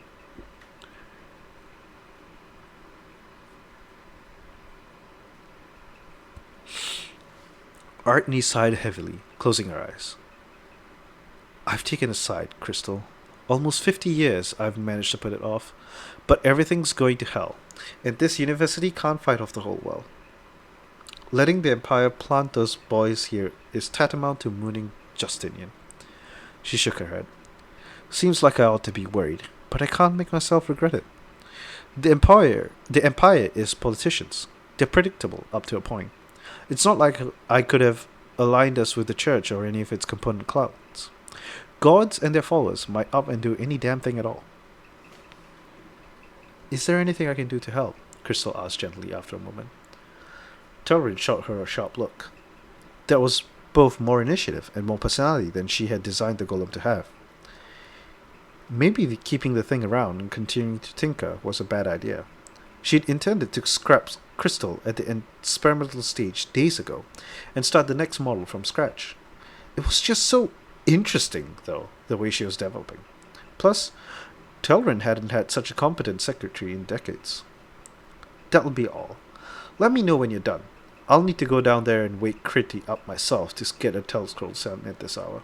Yes, Professor, at once. Alright.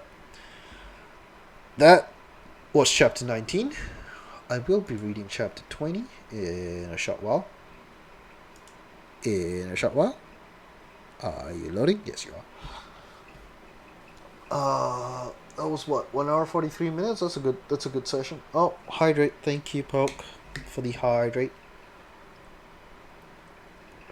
How you doing, Poke? Yes, I am going to take a short while. Akatsuki, thank you for the 10 gifted subs, really. Yeah. Oh, Jenny, thank you for giving me the link as well. I am stupid. I have not looked at Discord.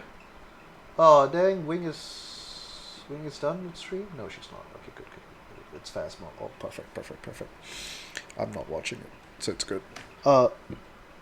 You just went for an interview? I hope you did well. Considering we're at the end of a chapter and before we start a new one, I'm going to take a short break. If there's anyone who wants to redeem exercises, this is the best time to do so. I take a big sip because I know it's coming. You waited 2 hours for a 5-minute interview? Ugh. Yeah, yikes. Yuck, disgusting. Disappointing as well. How did you go though? Like, if it was a 5-minute, it was a 5-minute interview, not a 15-minute interview. I see wrong. Jesus Christ. Friend was an hour before you. Yeah, I know. Janny can't redeem. Like I said, one person can only redeem twice. So depending on how many viewers I get, you know. They just didn't call you? Ah. So you mean they like forgot you had an interview, or? Damn, I hope that went.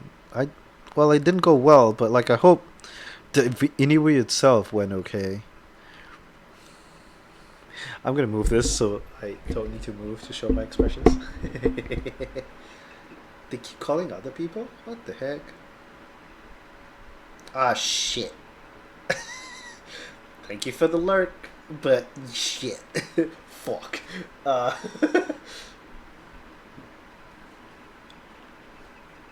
Then they realize there's not enough time, so they rush to protest. Dude, that sucks. I'm so sorry for that. I wish it went better. I do wish it went better. I apologize. Even though it's not my fault, I apologize for you. You had a shit experience. What? Maybe don't say what company.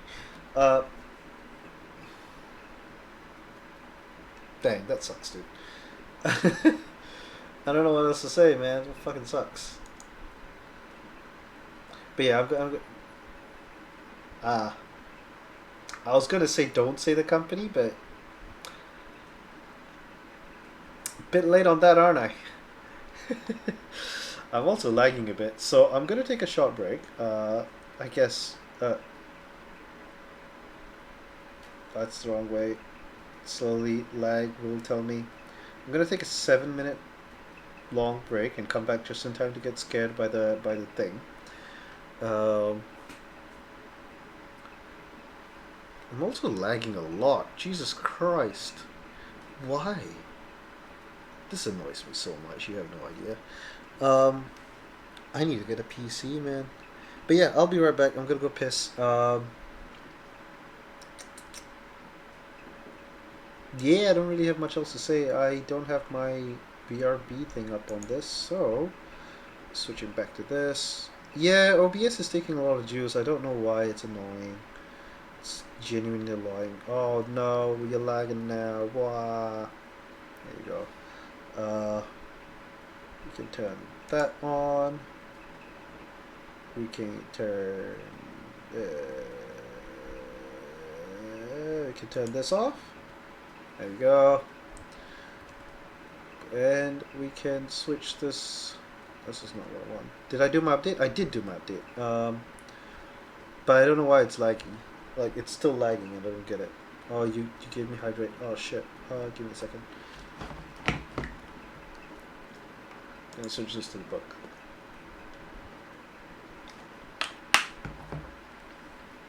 Thank you for the hydrate. Oh,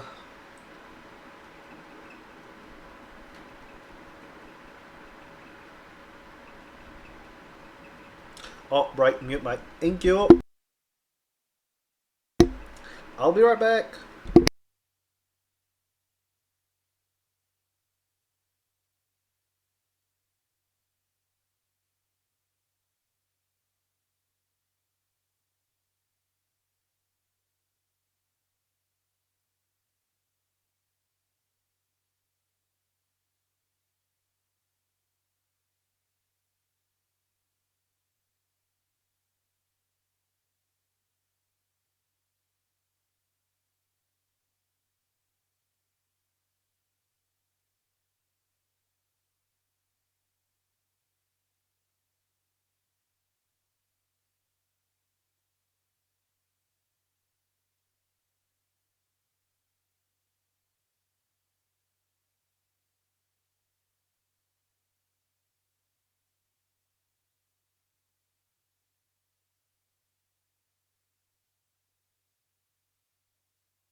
Hello, I'm back. Yeah, the audio lags as well. I'm gonna really quickly start that.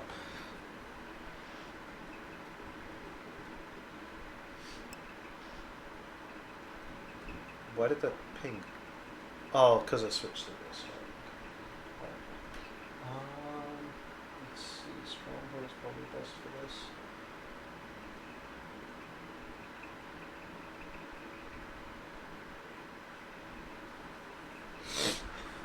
Yeah, I have no idea why it lags this badly.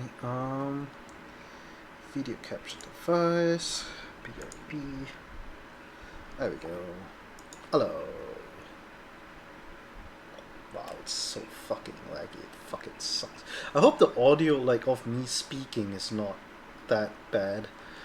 Yeah, it's something I want to do, but I think I might just have to buy a pre-built and not worry about PC building streams. Oh, sorry. Fucking burping a lot today.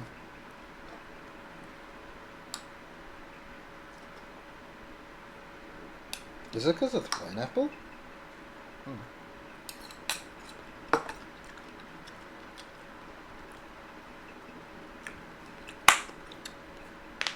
But yeah, I'm definitely going to be getting a PC. It's just a matter of when. Oh, we got fucking wrecked in this one. Holy shit.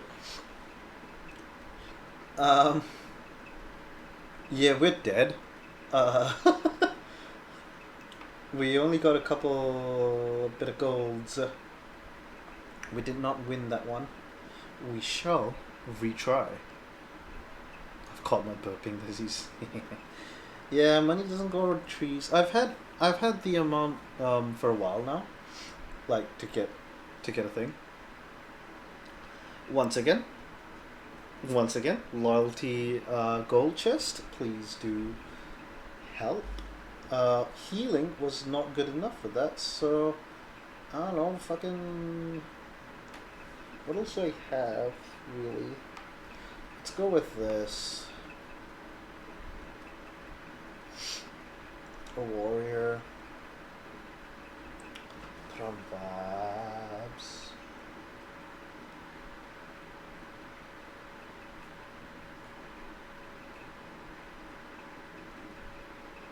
Why are you going from that side? Should I go from that side? Yeah, you got 53 kills. Yeah, that's what I said. You're putting down the. Was it the RD that you put down this time around? It was, right? I genuinely don't remember anymore. Actually, you know what? Let me just switch back to that really quick. There we go. We can see my face. Trying to scroll up in chat, but chat's lagging. That's wonderful. Oh, this is not the one where you put down the RT. I see. That makes sense. But yeah. There is a chunk of death in this one. Here you go, I can support your Orc Slayer. Literally just by putting down. You put your Orc Slayer down this time. Yep, I just saw that. But I put my warrior on the opposite side, so whoops. uh maybe I should put tanks down instead of melee. Ah well. We had like a lot of hoplites and stuff left at the end there.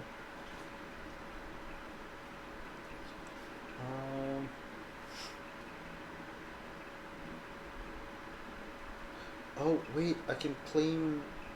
Yes, I can claim daily free laurels here as well. As useless as they are.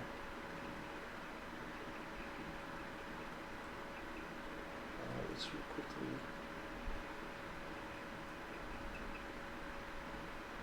Just get random shit.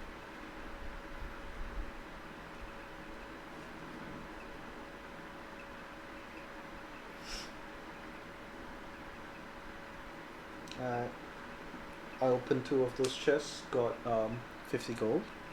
Your lone wolf, you'll build my 6-man army. Alright, fair enough. Do what you can. Win 3 battles, that's not gonna fucking happen.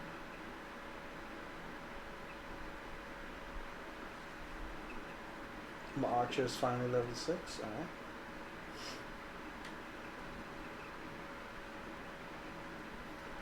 Win 3 battles and then place battle plans 5 times and then earn 100 gold. Oh god, and then win another 5 battles. Good god, that one's torturous.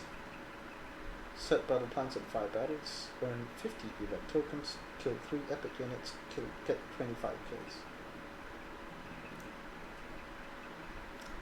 5 battles in the first place, it's taking fucking forever. Let's quickly go down to store and let's use up the rest of what I have.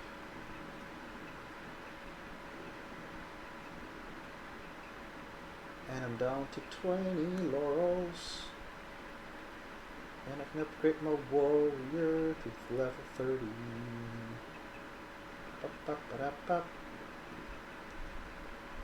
Oh, I see it collect 100 gold, so I'm going to save that. Oh, collect 40 laurels, so I can open more of these chests. Pug.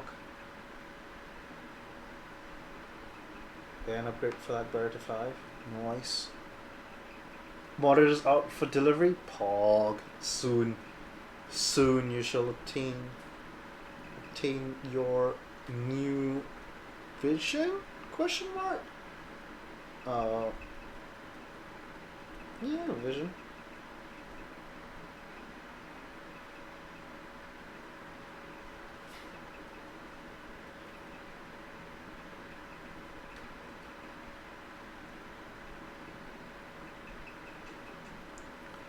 Okay.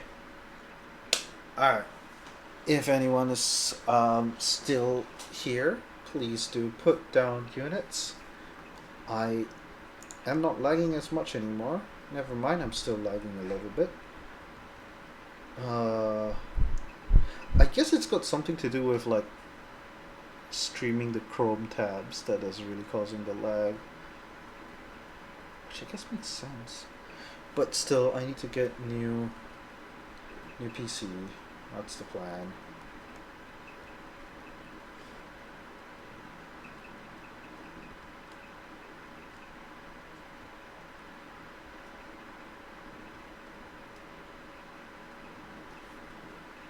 There's my chat. There you go. And then I can control 3. That work. Did that work? It did. Perfect. And this is book 1, chapter 20.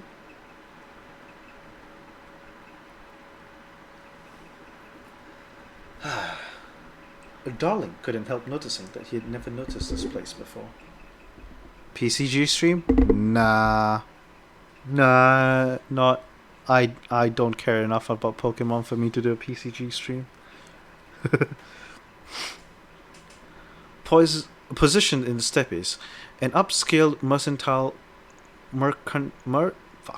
an upscale mercantile district, which had been formed into a series of terraces, rather than flowing with the gradual slope of the ground, as most of terrace did, hence the name. It was a little over a quarter of the way downhill from Imperial Square in the opposite direction from his own home. He had been there many times, both as suite and on the more above ground business of the church, and knew it well. Yet the the Elysium was an unknown sight to him. From the outside, it could have been any upscale tea room or winery. The very wealthy did not loaf about in bars or pubs, at least not where their friends were likely to see, with an understated sign bearing its name, and nothing else to distinguish its modest facade. This was exactly the sort of place that should have caught his interest many times before. Oh, this. Oh, this. This one's fun. You're teasing? That's fair. This is a fun chapter. This is a good chapter. Good chapter. Me likey. Me likey this chapter. This good chapter. Yes. Of course, there were enchantments that could conceal a place from those who were not invited, or who were not looking for it specifically, or based upon any number of other variables. They were complex and expensive spells, though, which raised the questions about what was hidden behind them, and who would bother to place them there. Luckily, he knew who he was here to meet, which answered several such questions. But he could not shake the feeling that he wasn't being told everything. He paid close attention to this feeling. It had saved his life repeatedly. Thus, he loitered for over a minute on the sidewalk, studying the plain stone construction, the tastefully gilded sign, and wondering what Elysium meant, aside from sounding vaguely elvish. The wrought iron bars on its curtained windows and bothering the stone staircase descending to its subterranean entrance, which was lit only by a single fairy lamp. Oh, okay. The wrought studying the plain stone construction, the tastefully gilded sign, and wondering what Elysium meant, aside from sounding vaguely elvish. The wrought iron bars on its curtained windows and bordering the stone staircase descending to its subterranean entrance, which was lit only by a single fairy lamp. Oh, that's a very confusing paragraph. Like, it's confusing. Like, it's not confusing when you read it, but it's confusing to say out loud. Actually, it's confusing when you read it as well. Web should fix that one a bit. Anyway, he was already uncomfortable, dressed as he was in a simple but expensive suit, with his hair styled in the bishop's well-groomed coif, rather than Sweet's slick-back look. Lurking between identities set off a dissonance in his mind that only exacerbated his general unease. But given who he was here to meet, and how little he knew of what to expect, this was the best he could do. With a sigh, he descended the stairs. At the bottom was a clean little nook, containing an elegant stone bench and the entrance. The Elysium's door was of redwood, polished to near luminosity, offset by clouded glass panels and a brass handle. Darling rolled his neck, straightened his shoulders, double-checked his aloof smile, in place and operating normally, then opened the door, then pulled the door open and strode in as though he owned the place. I could not read that last bit. It was a pub, though its target clientele would probably have disdained the word. A more expensively appointed space he had rarely seen outside of the mansions of the rich. Everything was dark-stained wood, with accents of marble and gilt, with silken tablecloths and draperies, surmounted by a chandelier of actual crystal, which glowed without benefit of candles. The room was tall, easily a story and a half, but neither broad nor deep. Tables were scattered widely enough that those sitting at them would have relative privacy. A bench lined the wall adjacent to the street above. A long bar lined the other, immediately to his right. And at the rear of the room, a short flight of steps rose to an elevated nook, containing a lavishly appointed booth at which his date for the evening waited. Darling didn't immediately fix his eyes upon her, however, first taking stock of the room's other inhabitants. The Elysium was sparsely inhabited at the moment. Closest to the door was a woman in an Imperial Army uniform, sitting at the bar. She glanced up at him when he entered, then returned to nursing her drink, clearly dismissing him as unimportant. She was also, he noted, quite pretty, tall and strongly built, with black hair drawn back in a severe ponytail, which cascaded down her back in an avalanche of curls. Women could, and did, serve in the Imperial Army. The Empire's goddess of war being also the protector of women, there was no discrimination by sex among the armed forces. Most women who wanted to be soldiers joined the Silver Legions, though. Still, this wasn't the first female Imperial soldier he'd ever seen. The Legions didn't take everyone who applied, and besides, they were always the patriotic, the irreligious, and various other outliers. Like the soldier, the bar's other denizens gave him barely a glance before returning to their business. In the corner opposite the door, a burly blond man dressed as a laborer and a slim man in the black coat of a church priest were hunched over a game of chess. They ignored him entirely. A young couple was canoodling in another corner. He made a point not to stare. The mix of people in here made little sense to Darling. From the rich trappings and extravagant magical security, not to mention the company he was to keep this evening, he'd have expected lords and ladies, high priests, possibly even the better class of criminals. Soldiers, preachers, farmers? The list of incongruities continued to grow. He nodded respectfully toward the alcove at the back and moved to approach it. Evening, Antonio. Punaji sunrise, right? Darling blinked in surprise, turning to look at the bartender, who had been hidden behind the soldier from his position at the door. This was a face he knew very well. Lean, swarthy, with shaggy black hair and perpetual mirth lurking about the eyes.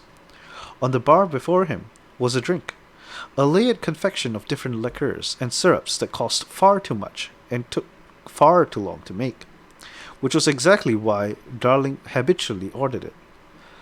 The man pushed it gently towards him. For a moment, his mind went blank at the sheer enormity of the implications. Then the pieces snapped into place, and he cast another swift glance about the room. The soldier, the farmer, the dark man? Of course. No wonder he'd never seen this place before. None of them looked up to acknowledge him. But the woman took a contemplative sip of her whiskey on the rocks as his eyes slid across her. Realization did nothing to lessen his unease. If anything, it did the opposite. Then he was back in character, the interlude having taken a silver of second that few humans could have noticed, and the bar's occupants surely had. You remembered, he said cheerfully, stepping over the collector's drink. Should I be flattered or concerned at the prescription? Prescription, bah! The bartender waved him away, grinning. Worst you'll get from that thing is a sugar rush. Best go on, your date's waiting. Aren't they always? He said vaguely, tilting the sunrise toward him in a toast, then turning to resume his course. He ascended the steps carefully to the alcove. Quinton Vex sat above, at one of the table, but Darling ignored him for the moment. It would not have done at all to greet him first. Instead, He bowed deeply to the person who had asked him here. Your Majesty. Empress Eleonora Sultana Terrasian was, needless to say, a strikingly beautiful woman. She was also a crafty and formidable individual who was known to have little regard for looks. Her own, anyway. The reality was, however, that one did not marry onto the imperial throne without being something of a showpiece. She certainly was that. Waves of sable hair, deep mahogany skin, black eyes that glinted like daggers. She was tall and fell right into the combination of slender yet curvy that occurred so often in cheap novels and so rarely in biology.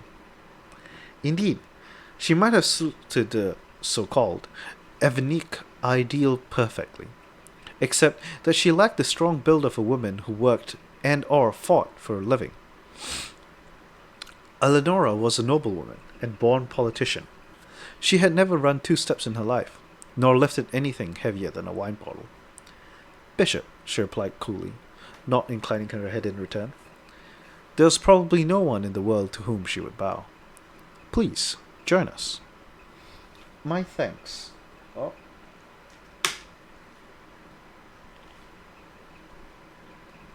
My thanks, Majesty, he said, then set his drink on the table. Oh, there's going to be ad in a minute. Fuck. Taking one of the gilded chairs by its back, he slid it around and seated himself at the side of the table, opposite Lord Vex, rather than directly before her, as indicated. She raised an eyebrow, and even the normally somnolent... Oh my god, I don't even know what that is.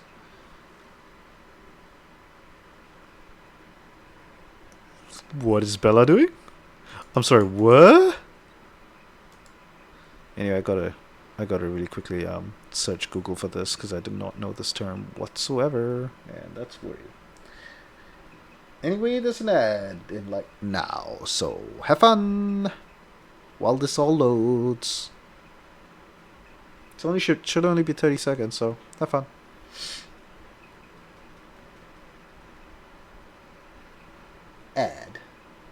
Ad. She's literally making love to her treat container after I filled it up. What the f... Is Bella alright? What? Is she just like really, really licking that container, or... You know, I don't... I just...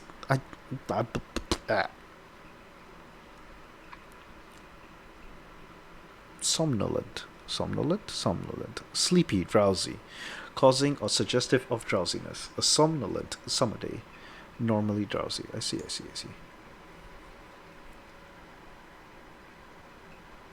Somnolent. Jesus Christ, that laggy ass voice. Somnolent. Gonna take the opportunity to chomp on one out. That's done.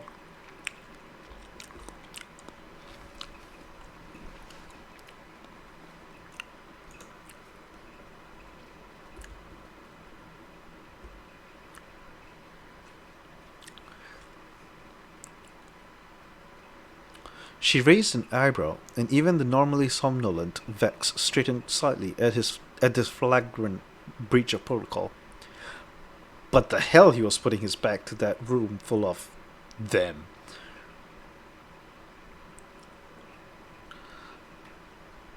She wants more treats? Well, I mean...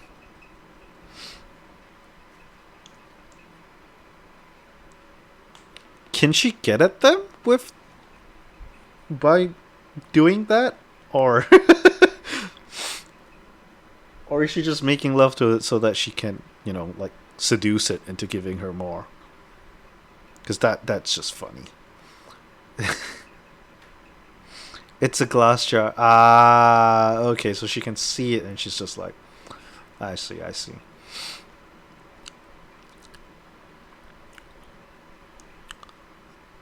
Eleonora flicked her eyes once to the main floor of the bar, then smiled very faintly. Darling took this for a sign of understanding. She was far too savvy. She was far too savvy to accidentally betray her thoughts with careless gestures. "How may I be of service, Your Majesty?" he asked once seated. He's trying really hard, but it won't give her any. That's adorable. For a moment, she just looked at him. There was a stillness about her, a piercing intelligence in her gaze that threatened to ruffle his equilibrium. As both Sweet and the bishop, he was accustomed to the presence of dangerous people, and rarely met anyone who penetrated his calm. Something about her, though. Eleonora had certainly not become empress because of her looks. "I am in need of a priest," she said finally. "I am flattered," he replied, "and somewhat perplexed, I confess. Surely you could have your pick of the services of any priest in the Empire."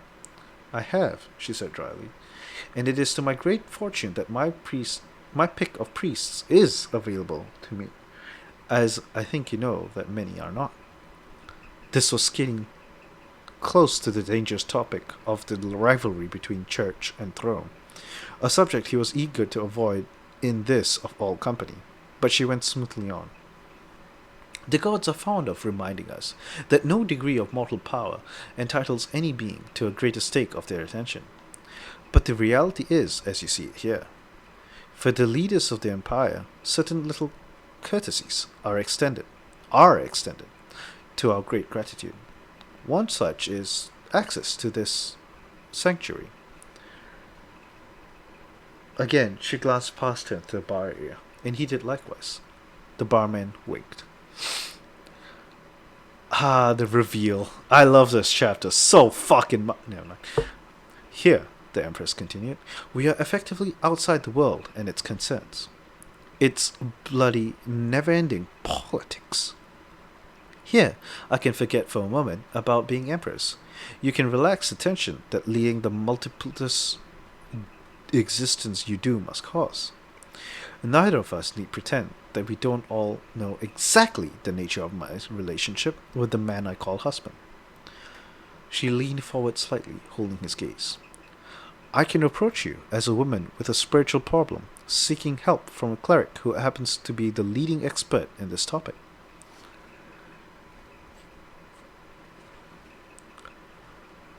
"All right then," he said slowly. "Is there something you would like me to steal?" The corners of her eyes crinkled very lightly in amusement, but she quickly mastered her expression and spoke a single name. "Eliel." "Ah," he said ruefully. "I'm afraid I was never one for kidnapping, but I'll see what I can do."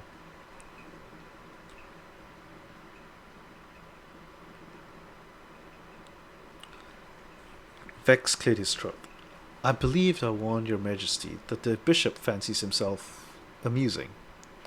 "He is," the Empress said, not taking her eyes off Darling. "But I would prefer that we be serious now. My sincere apologies, your majesty." He bowed to her from his seat. "She was in my home," she said, and from beneath her iron self-control there whispered hints of ferocity, barely contained. "She shared a bed with the man I think of as a brother. We talked, shared meals, even games." The Empress clenched her jaw momentarily. "I once let her rub my shoulders. She was remarkably good at that." Darling put on and held his very best sympathetically attentive face. In truth, this was a situation he had little idea how to handle. "Mood!" Among the theologians who have studied Eliel extensively," Eleonora went on, "most are so heavily wedded to church dogma that every other word from them is a sermon in miniature. But Lord Vex tells me you're something of an expert on her movements as well. More importantly, he suggests that you see her as an individual, not an incarnation." "You know what invaded your home," he said softly. "You want to understand who." "Precisely." Something tingled at the back of Darling's neck, a sensation with which he was well acquainted. risk, and opportunity. What, then, would your Majesty like to know? First of all, how did you come to devote such time and study to Elal? Apparently, she wasn't one to come straight to the point, but then few politicians were. It seems like a peculiar hobby for an acolyte of the god of thieves. On the contrary, he said smoothly, simply running with it, the cults of Elal and Assyrian have many similarities. Sometimes I am tempted to conclude that ours are the only faiths that Sometimes I'm tempted to conclude that ours are the only faiths which inherently value subtlety. Below, one of the chess players, the thin man in the dark coat, cleared his throat. Darling carefully did not betray himself by glancing at him. As for why, I have often thought that the Church's approach to warning people against Elal's scheme has done more harm than good. So much effort into portraying her as a destroyer, the deceiver, playing up her relationship to the demonic plane without ever mentioning how that is happenstance caused by the Pantheon and not her own choice. It warns the faithful and casual away from seeking her out, yes. Well, most of them. But leaves people frighteningly vulnerable to her when she does choose to move among us.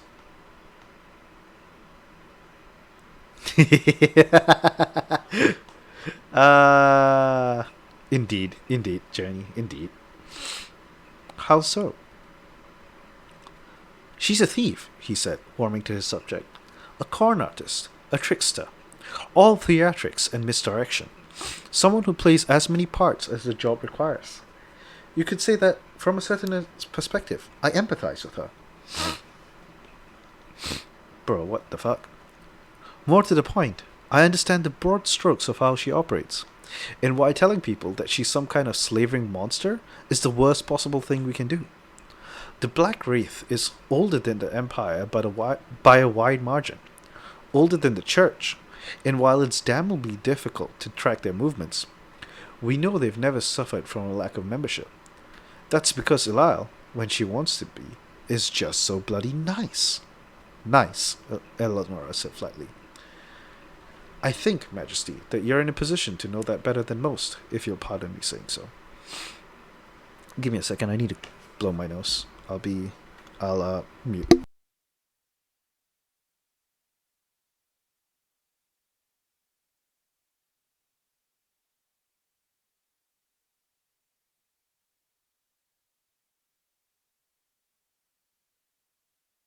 And I'm back. You could see me doing that. I forgot that the camera's still on. But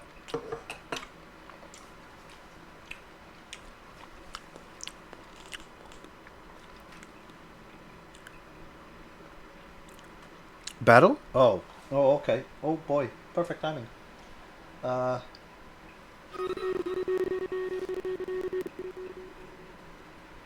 suck. I see nothing on this. What?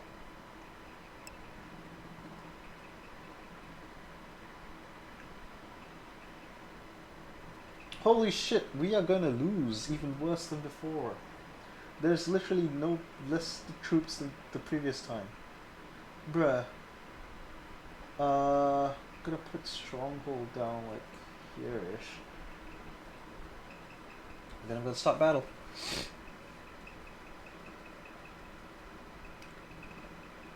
You can lower the volume? Yeah, except I don't have the thing open anymore, so I don't know where the sound is coming from. I don't have the site open right now. I genuinely don't understand where I'm getting the sound from. Holy shit, Jenny, your team is dead. It's completely obliterated.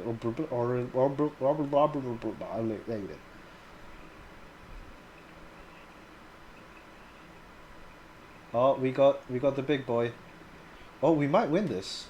Never mind, we might not win this. We don't have a healer.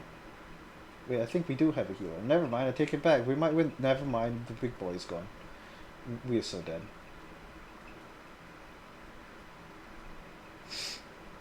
Oh, bombers are doing well. There is a necromancer with us, so we are getting some melee people. And now we did.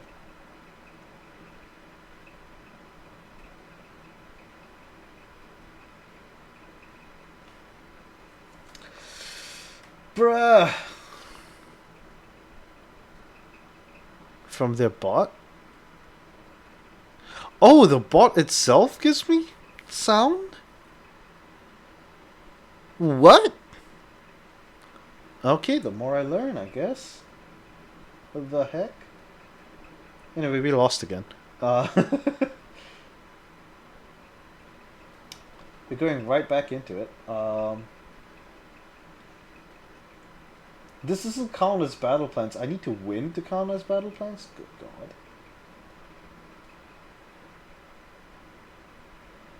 This is the last attempt we have. Please let us win. I am gonna go big. Oh. Yes, indeed. I have indeed started a new one. I am gonna put... Oh, it's Athena. It's Athena. We should put down melee units for this one, right? Yeah, extra damage.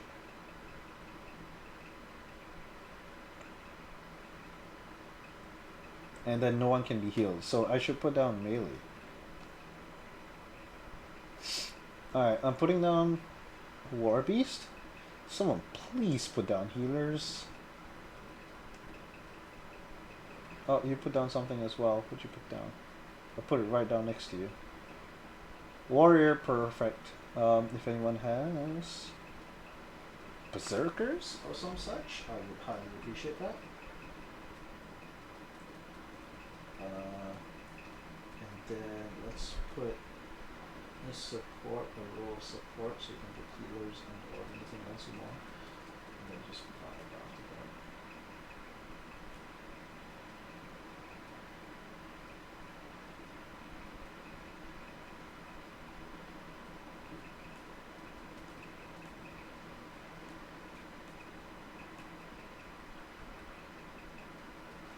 Alright. Hopefully we can do this. We completely lost those two battles. I think all the random people who just know me from other things just left. It is still a loyalty gold chest. If anyone here is looking for gold, this is your best chance to do so. Oh, it's past midnight. Interesting.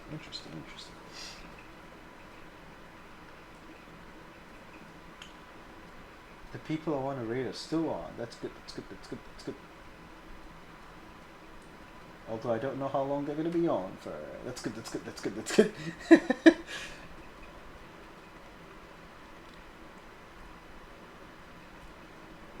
Oh.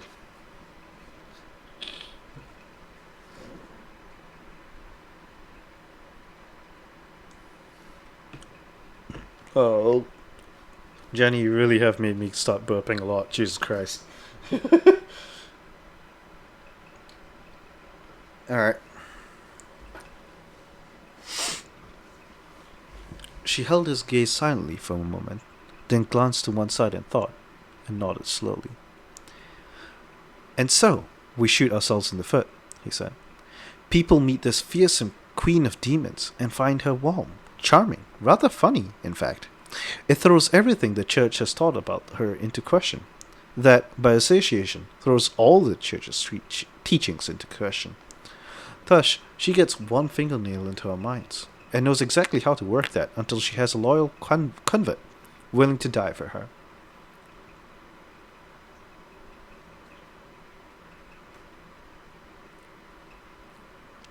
The Empress narrowed her eyes slightly. Funny? People are always so surprised when I said that, he said wryly. Yes, she has quite the sense of humor. Was that not apparent when you met her? I didn't merely meet her. I knew her well for several months, or so I thought. She pressed her lips into a thin line.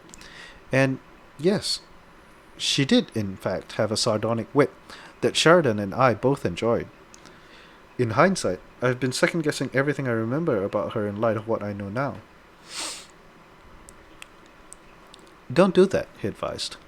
Got your alt in the battles too? Yes, thank you. That'll help. That'll help. Tons. Tons, I tell you, tons.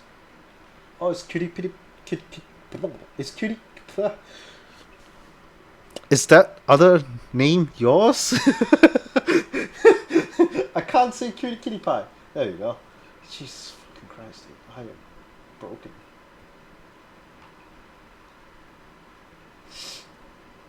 Cutie kitty pie. Cutie kitty pie. It's such a cute name, I'm not gonna lie. But yes, thank you very much for your alt. For your alt. Anyway. Don't do that, he advised. It's a trap. You are, by reputation, both perceptive and clever when it comes to people. Elal is certainly sly enough to use that against you, but that doesn't mean everything she said or did was a deception.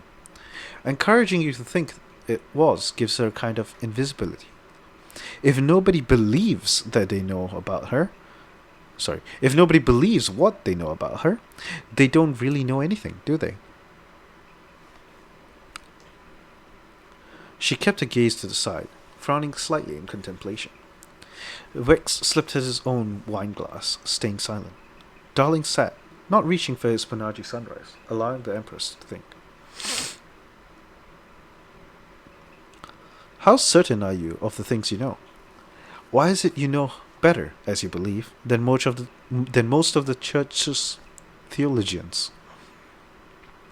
Simple scholarship, Your Majesty, he said modestly, refusing to back down from her intent stare once she returned it to him. There are over 8,000 years' worth of material about Ilal's movements to shift through, much of it muddled by simple time or tainted by the agendas of millennia of history. Not to mention that some incarnations of the Black Wreath have been quite adept at spreading misinformation. I simply hired a branch of university and seminary students to sort through the information there was, and single out the bits that met a good historian's standards of believability. 30 of them for over 2 years. There really was a lot of material. In the end, only the tiniest amount could be considered reliable. That tiny amount was merely the work of another couple of years for me to study through, and the picture painted of our girl was remarkably consistent. Our girl? Elal raised an eyebrow. Our girl? Forgive me, he said contritely. If one spends enough time studying somebody's life, one tends to feel oddly attached, no matter how horrifying the subject matter may be. Whatever she thought of that, her face gave nothing away. She had ample opportunity to harm Sheridan, myself, and many of those closest to us. As far as we can tell, she did not. That is consistent, he said, nodding. Historically speaking, she only harms people in particular and for specific reasons. If anything, I would say she's more careful about collateral damage than some of the gods of the pantheons. Really? Regard for others? He leaned back in his chair slightly, frowning at thought. No. And yes, but no. It's wasteful, inelegant. A good con artist only uses the lightest touch and leaves as little trace as possible. A good kneecapper relies on the threat of force rather than the use of force. You have to beat a few people down now and again to establish that you can and will, but nobody could do business if everybody were constantly attacking each other. It becomes a code of honor, so to speak, a set of best practices that all good scoundrels follow, irrespective of any affiliations or moral leanings they may have. In time, that can be internalized to the point that causing unnecessary pain is troubling to the spirit, like a twinge of conscience. Not true compassion, but he groped silently for the word. An ethic of restraint. Ah, man, dude, God F. Thank you for the push-ups. I dislike you. I'll get to it. Can I alt tab to my... There we go, thank you. Oh, it's also the first time chat, apparently. So good. Good on you. Cutie pie. Yeah, I love you. Push-ups, right? God, fuck. Fuck.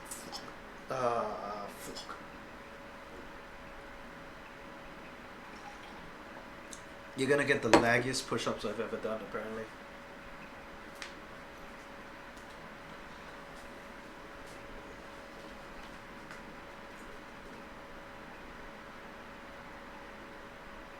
God, I don't remember.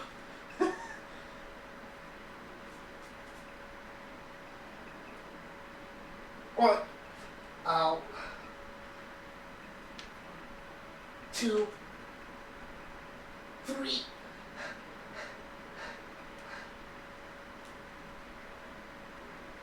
4, 5.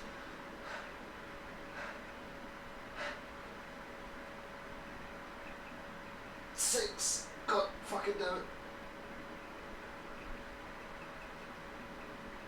7, 8.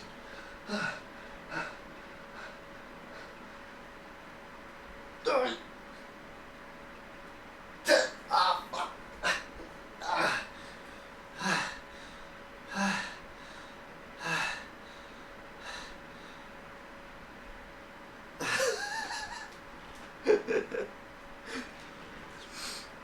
Ah,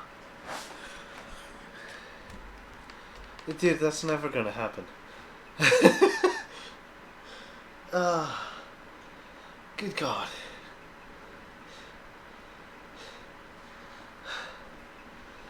Please take this opportunity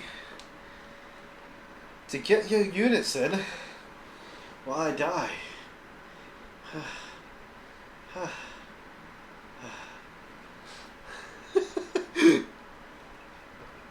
That one was harder. I think I fucked up my stance a bit, so it just got worse. Oh, perfect timing. Thank you, Retail Elf, for placing Epic Templar. Don't know how that'll help, but you know, so be it.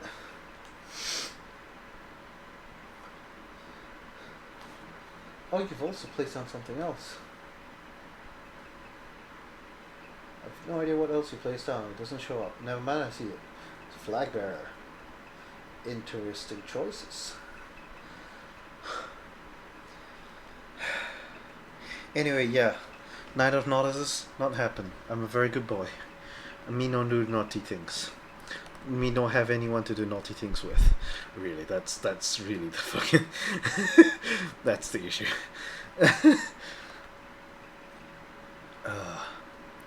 God. Thank you for the push-ups, Jenny. Oh, my neck. Not dead, not yet. Just dying.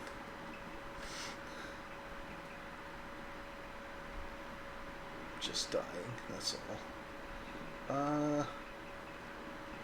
Hey, so we have a option. We have a second option to a raid, and a third, actually.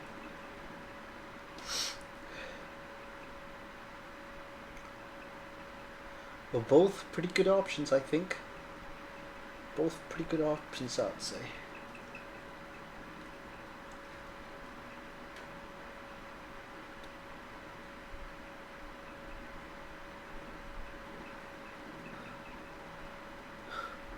I'm just opening up tabs to lurk on, don't worry about me.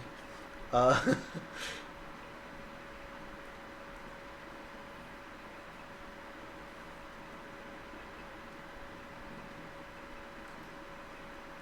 also can't hear other people talking. As in, their finger jibbies.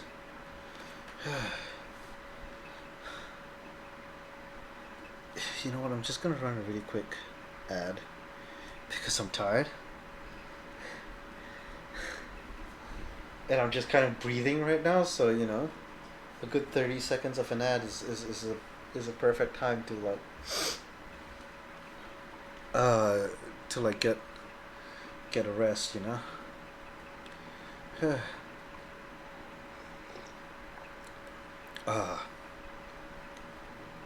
Plus, it also pushes back the next ad to like more than an hour later. Always good. Always good. Jesus Christ, it's been 2 hours and 45 minutes since I started stream.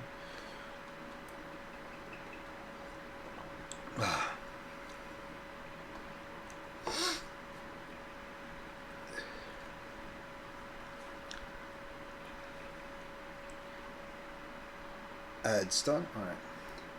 Again, you speak of her as you would a member of your guild. I think she'd do very well in the guild. This business of infiltrating an organization in human disguise. Sorry. This business of infiltrating an organization in human guise. The recent events in the palace are not the first time she's done this. I'll be totally unsurprised to learn that I'll be totally unsurprised to learn she has been a member of the Thieves Guild at one point.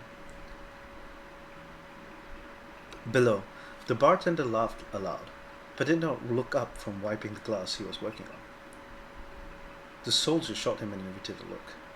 Necro down. Oh, nice. That'll help a lot. That'll help a lot.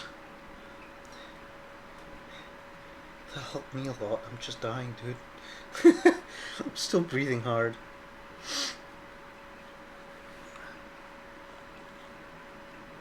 To move this back to my original concern, how likely do you think it that she left some trap behind? Some delayed way of harming my family? Not very likely at all.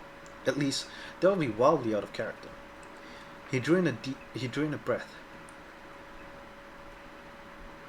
I gotta keep that for other times? What, breathing? I'd rather breathe like all the time. Not very likely at all. At least, that would be wildly out of character. He drew in a breath, slowly, looking down at the table. Your Majesty, I'm not certain how to phrase this with any delicacy. Then don't concern yourself with delicacy, she said firmly. I'll neither break nor demand your execution if you ruffle my feathers. Very well, he said gravely, keeping amusement hidden only through a truly heroic effort. Everything in the histories suggests that Ilal's attachments are quite real, at least to her. She's been known to discreetly watch over people with whom she has formed relationships through deception, giving assistance when they need it, years after their part in her schemes is over, sometimes avenging them when necessary. Eleonora narrowed her eyes. You suggest she is a truly... Eleonora narrowed her eyes. You suggest she is truly a caring person, deep down? I'm not sure I'll go that far, he hedged. No, my perception has always been that she's a lonely person. Her only real peers are the gods she turned against, and who cast her into hell for it. She's down there with nothing but demons for company most of the time. All things considered, I have a hard time seeing her as particularly soft-hearted. But able to form real attachments? Maybe even desperate to do so? That I have no trouble believing. Then, with regard to my family, I'm not sure how much of the story I know, he admitted. But from the basics that I do, if there were any hostility, any animosity there, you'd know already. If she behaved toward you and yours with affection, that affection is likely to be sincere. Oh, she'll use you in her schemes like she does everyone else. And I know I needn't tell you how these schemes in particular could, well, kick the very empire right out from under us all. But on a personal level, no. I don't believe your family has anything to fear from Ilal. If anything, should you ever find yourselves in truly desperate straits, you might find yourself with a very unexpected protector. There was silence. In the stillness of the chamber, the very soft voices of the two in the other corner were almost intrusive. The echo of a chess piece being set down seemed to reverberate. That should be encouraging, Eleonora said at last. But if anything, I find myself more disturbed. I know what you mean, Darling said with perfect sincerity. This is why I'm always careful to study Ilal and her people from a safe distance. Reading old stories rather than interviewing those of the wreath we've managed to capture. It's terrifying how easily she can suck you in. We still have no imperial heir, nor any sign of one forthcoming, she said abruptly. The court physicians are positive that the problem is not Visherla. But then, they say that about each of the women in his harem as well, and it defies reason that someone hasn't ended up with a child by now. He's quite energetic. You'll repeat that to no one. Repeat what? Your pardon, Majesty. I'm a trifle deaf on this side. Good. Alal has twice hinted broadly that she is now carrying his child. Once to his face, once to three hapless soldiers who, luckily for them, had no idea what she was talking about. Is there any chance she is lying? Of course, lying is the better part of what she does. I fancy myself probably most likely of those outside the wraith itself to give credit to Ilal's better traits. But even I won't try to present her as anything less than a compulsive deceiver. Before the fall, she was simply the goddess of cunning. The other gods didn't turn her backs on her then, and that's when they counted her an ally. But on the other hand, yes, she has birthed several demigods that we know of, one of whom is currently attending classes in Lasro.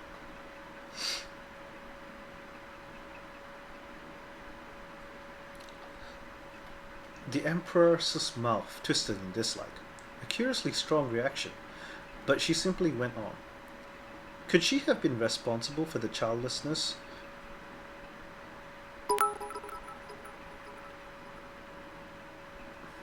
It still scared me. I knew it was coming and it still scared me. Thank you, Jenny, for the 200 bits. Why? Where did that come from? Why? Use this chance to put in more units? I don't know. What? My nose. Why? Why? Don't waste bits on me. Use it for Angel. You show Angel the fucking dick one. The unicorn bits are dick emotes to Angel. So just go ahead and cheer with those. Yeah, actually, I lost track of what I was gonna say now. Bro, why? There's no need to spend bits on me or money on me. There's genuinely no need.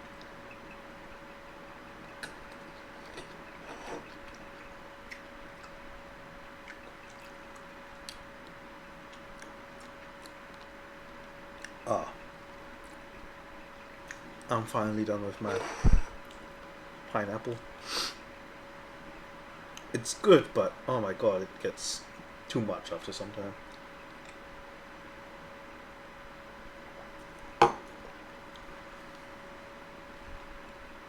The Empress's mouth twisted in dislike, a curiously strong reaction, but she simply went on. Wait. No, could she have been responsible for the childlessness of the other women in the palace? It does seem consistent with her apparent scream. But I'm sorry, Your Majesty. I'm glad to share my insights into what Ilal is likely to do, based on what she's done in the past. But as to what she can do, nobody can really help you. The one thing we know, she's very good at concealing her... The one thing we know she's very good at is concealing her movements, a trait which extends to members of the Wraiths. Just as priests of Omnu have that calming aura, and Israelite clerics get the uncanny ability to discern someone's emotional needs, invested followers of Ilal gain the gift of hiding their movements, even from the gods.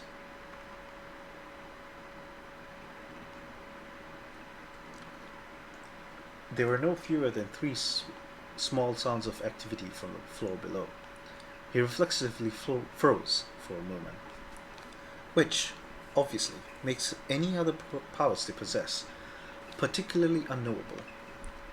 Just so, Your Majesty.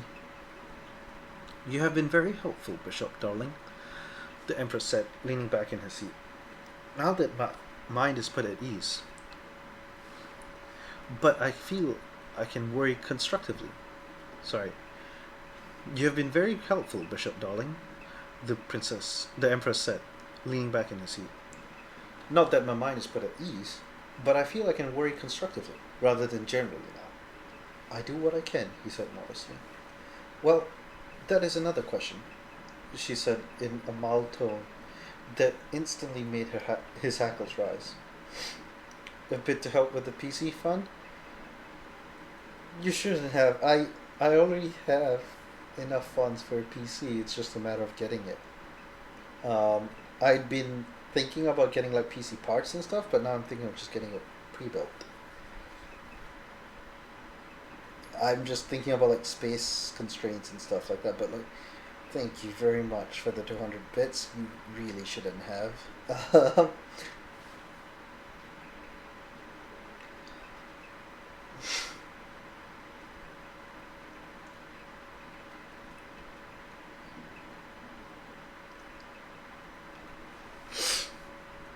Well, that is another question, she said in a mild tone that instantly made his hackles rise. Rather like Eliel, it is a curious conundrum, what you can do and what you are likely to do. I beg your pardon, he said politely. His mind was racing at the shift of mood. Vex, still silent, was watching him fixedly through half-lidded eyes. Eleonora's attention was less subtle, and there was a hint of a satisfied smile hovering about her mouth that he didn't like at all. Tell me, are you acquainted with Bishop Strengths? We have spoken in passing, he said, tilting his head to the side in a gesture of innocent curiosity. Can't say I know her well. She's possibly the worst Avenist I've ever met. Eleonora went on conversationally, not even flinching, when the soldier set her whiskey glass down hard on the bar. Vindictive, underhanded, and altogether a better politician than a priest. But if I do say so, she makes an excellent bishop. I begin to wonder if I should feel offended. There is an interesting layer to the power struggle in the city, you see.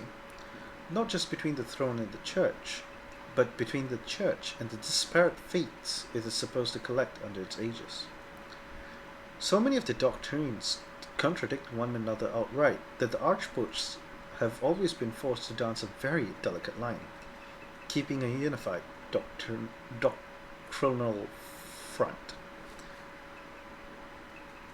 Yes, but if it's a small PC, it tends not to have that much power. So, like power, like GPU and all that stuff. I need that stuff. Partially, yes, for streams, but also because I need it just straight up so I can do my work stuff as well with all the VM virtual machines and stuff that I need to run. So I have to find something that's good, but that's not like huge, and that sucks. That really does suck.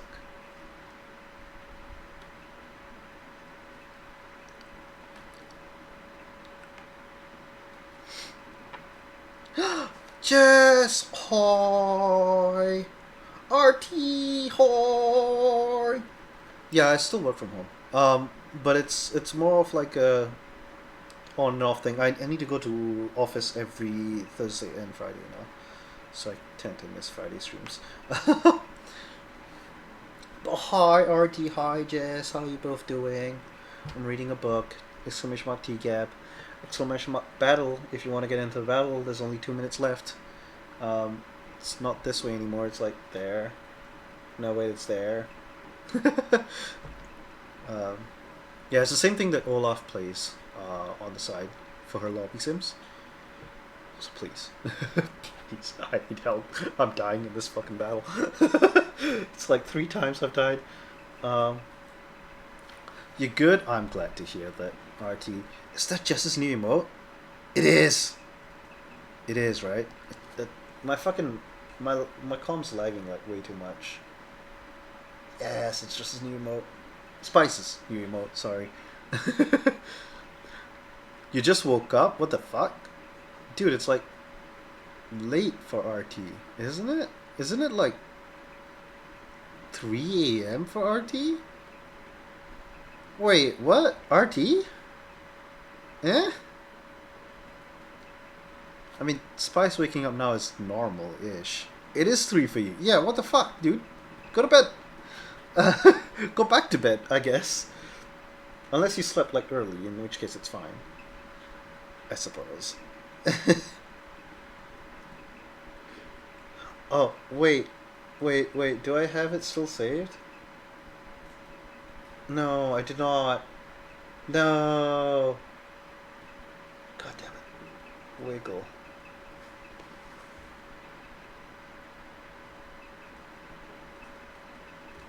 The best emote I have.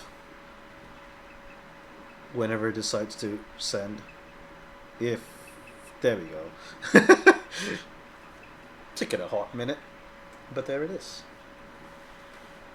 Yes.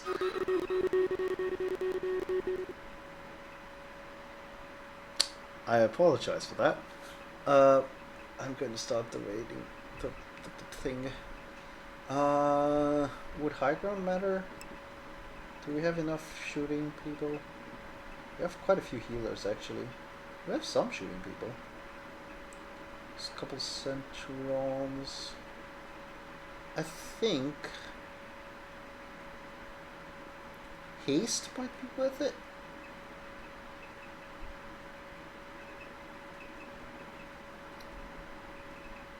No, haste is not worth it. Stronghold.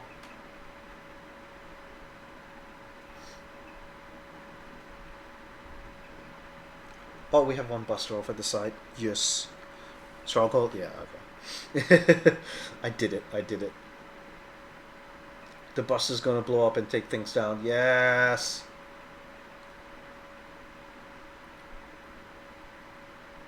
That's exactly what I wanted to happen. We have a lot of healers though. It's slightly scary how many healers we have. Oh shit, dude, what the fuck?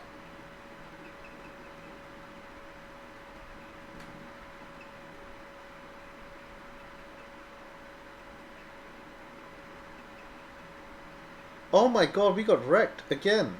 One more time. There's just nothing left again. Dude.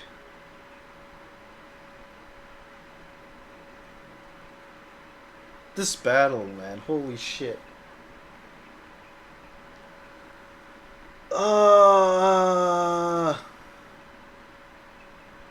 I still have one retry token apparently. What? Have I not done this battle like twice? Wait, if I use a retry token, does it get easier or does it not get easier? I don't know.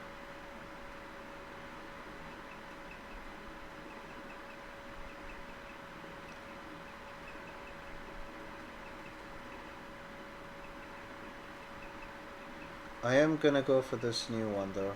Start the battle with a... It should scale me down? Alright, I hope so.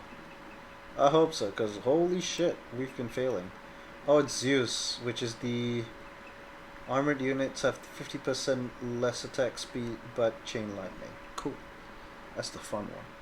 I am gonna take a second to unlock Orc Slayer. I got pinged. I got pings elsewhere. Okay, I can check that later. It was in a... It's in one of those servers. One of the friend servers. Some of which I'm supposed to keep secret on stream, so okay.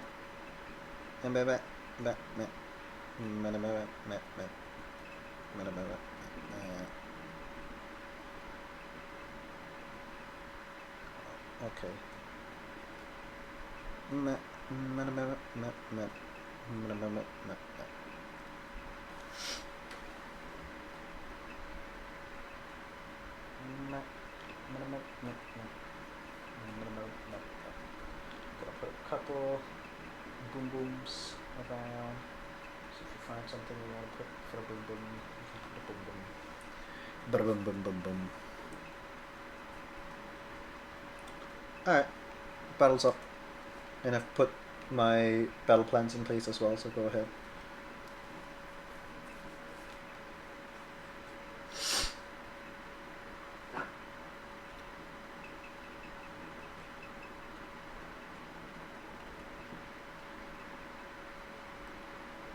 Darling nodded pleasantly, refusing to glance at the door. He knew this. She knew he knew it. Everyone who was a player in this game, or even just a somewhat educated cleric, knew it. She was giving a monologue, like a villain in a novel. This was not a good sign. Eleonora Teresian was clever enough and ruthless enough to make an excellent villain. Vex, even less encouragingly, had begun to smile. Both of them had a theatrical streak. Theatrical. Both of them had a theatrical streak. Thank you for that Artie, invisible Artie. What? What? Is that a new, like, specialization, or am I dumb? I don't see it. Never mind, I see it. It's invisible. Haha. I'm stupid.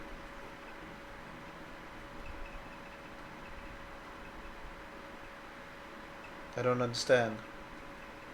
Is it like a specialization, or is that like a skin? I don't understand. How do you make it invisible? What? Huh?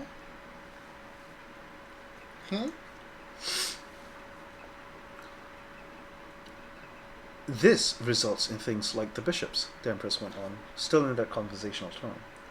By and large, they are a consistent branch. Crafty, better at rising through the ranks of religious hierarchies than practicing any actual faith. I imagine their respective high priests were just as glad to get rid of them, and they make excellent pawns for Justinian.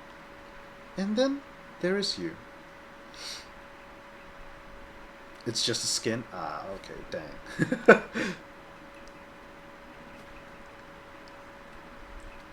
I'll have you know, I fit in splendidly with my colleagues, he said mildly. I get along with everyone. I know you do, sweet. You're everybody's friend. Her eyes bore into him. He refused to react to the use of his tag. This city is just lousy with people who owe you favors, or simply like you enough to do you favors, which has been the secret of your success. And that is what makes you stand out among your fellow bishops. You're actually a really good priest of Assyria. You're gonna make me blush! Ah, fucking sweet, dude. It's fucking cute. It may just be that Assyrian's cult is an inherently unusual one, she went on, ignoring him, where most of the gods direct their followers to some beneficial end, or what they believe to be one. Disciples of the god of thieves are sent to go out and steal things. So I have to wonder, why would the guild send their once high priest to the church? She folded her hands primly on the table and smiled pleasantly at him. What exactly are you supposed to steal?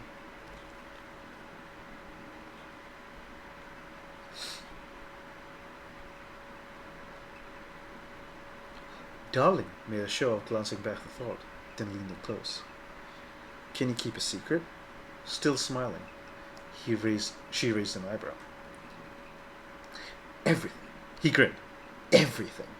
Every damn thing, down to Justinian's fuzzy slippers. It'll be the heist of the millennium. I believe I asked you to be serious. So you did, and so I was. And then you attempted to maneuver an avowed thief into a corner. I am curious, Your Majesty, what response you expected that to get.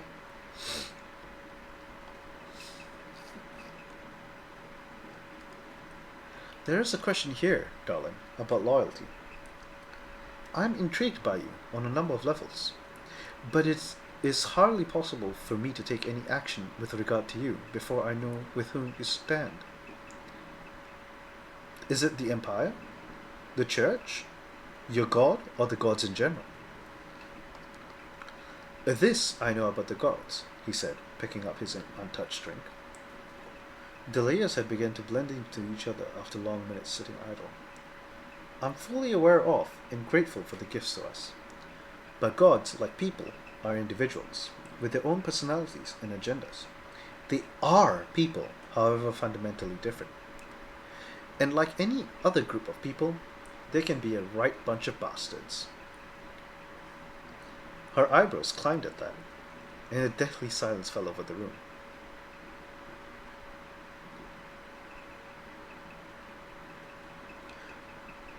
Darling raised his glass to her in toast, and focused his attention, reaching for the inner glow deep inside himself. They were not encouraged to draw on it. Thieves had little use for it. But Assyrian, for good or ill, was a god of the pantheon, and he and his followers were therefore entitled to certain benefits, including the healing light. Thank you for the epic angel barbarian. Channeled through his hand, it caught the liquid in the glass, blazing from each of the slightly muddled layers of the drink, and causing it to glow like a stained glass fairy lamp. Those who have my loyalty know it. Those who would have my loyalty can earn it in the usual ways.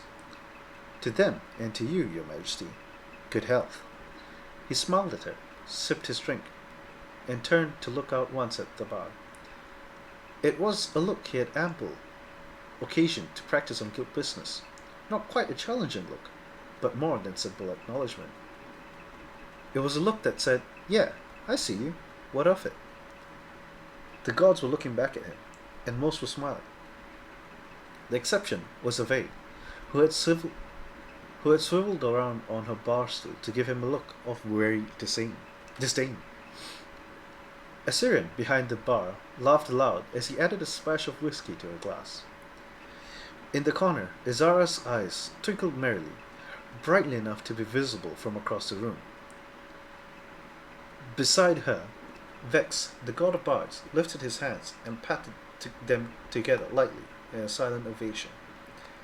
Both the chess players were staring at him now, Omnu with a gentle smile, Vidius wearing a grin. Vidius wearing a grin of wry humor. The Empress, when he turned back to her, looked decidedly less amused. And I am left to wonder still at the exact nature of your apparently considerable interest in, and sympathy for, a certain goddess of cunning. Oh, he said softly, so that's it then. I have the black wreath running rampant in my empire and in my city, she went on, more so than we had previously imagined. Aside from recent shenanigans in the palace itself, an entire cell of them recently popped up in a little fly-speck town with a suicide summoner and a dwarven technology we'd never seen before. Unfortunately, Artney bloody Telrin demolished them before any useful questions could be asked. But the fact remains, they're growing bolder and stronger. At the same time, their mistress is up to something well beyond her usual antics. This, obviously, is not acceptable. Obviously, he said dryly. But if you'll pardon my narcissism, what does it have to do with me? Imperial intelligence are the best in the world at what they do, she said, absently patting Vex's wrist as one might acknowledge a fairy pet. But they face certain stark limits against the Wraith. To say nothing of the inherent challenges of chasing after Diabolists and Dark Priests, we have no effective counter to Ilal's gift of stealth. The Church doesn't end either, and while they are better equipped to contend with demons, they lack any personnel with the skill Lord Vex's people have in this kind of skullduggery. Besides, I obviously cannot trust Justinian or any of his lackeys. What? You don't think I'm his lackey? I don't know whose lackey you are, if anyone's, she said evenly. And that is where you may be exactly what we need. You said yourself that the Thieves' Guild is very like the Black Wreath in its operations and general outlook. The Guild is not going to start a war with the Wreath. For innumerable reasons, obviously, no. But a man whose loyalties are stretched multiple ways to begin with provides plausible deniability to all his putative masters. What is putative? Uh-oh. Oh no, no, no, no. That is not what I want. I want just this word. Search Google for potato. And lag more. Use this chance to put in units to the that way to you can't even see me do that. To this way. To the battle. Fuck. Good God. Took me forever to get rid of that. Generally considered or reputed to be the putative order of the book. Ah, I see. Okay. Please fucking say it so I can hear it, so I know how to say it.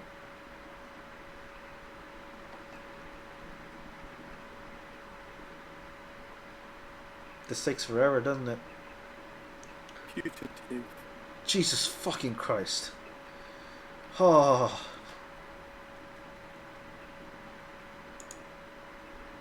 Putative. Putative. Putative.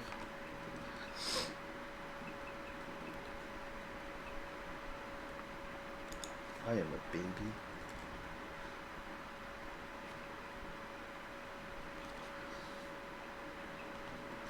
But a man whose loyalties are stretched multiple ways to begin with provides deniability to all his putative masters. Ah, he nodded, smiling. Now I see. If I were to go chasing after the wreath, they wouldn't know against whom to retaliate. Very clever, quite elegant, really. I'm glad you think so. Of course, I'm absolutely not going to do it, but I do appreciate the merits of the idea. I think you mistake my intentions, she said with a smile. You spent what had to have been most of your earnings in your first years as a bishop, not to mention the years in question, on a colossal research project just to build up a working understanding of Ilal's psychology. Strange behavior for a thief. What? A man can't have hobbies? No. People like you, and like me, do not have hobbies. We have obsessions. One singular obsession for each of us, really, which fills our lives and colors every activity we undertake. You're an information man, sweet, a connection man. You wanted to know the black lady's ways for a reason.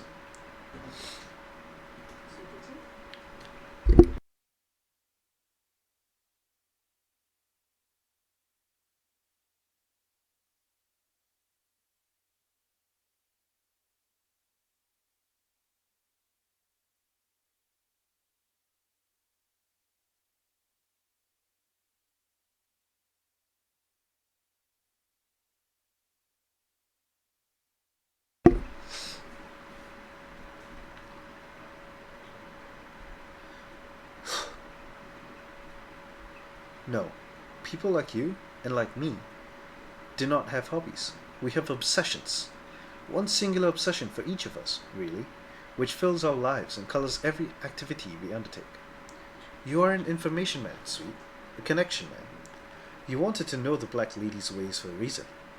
Her smile widened a fraction of an inch.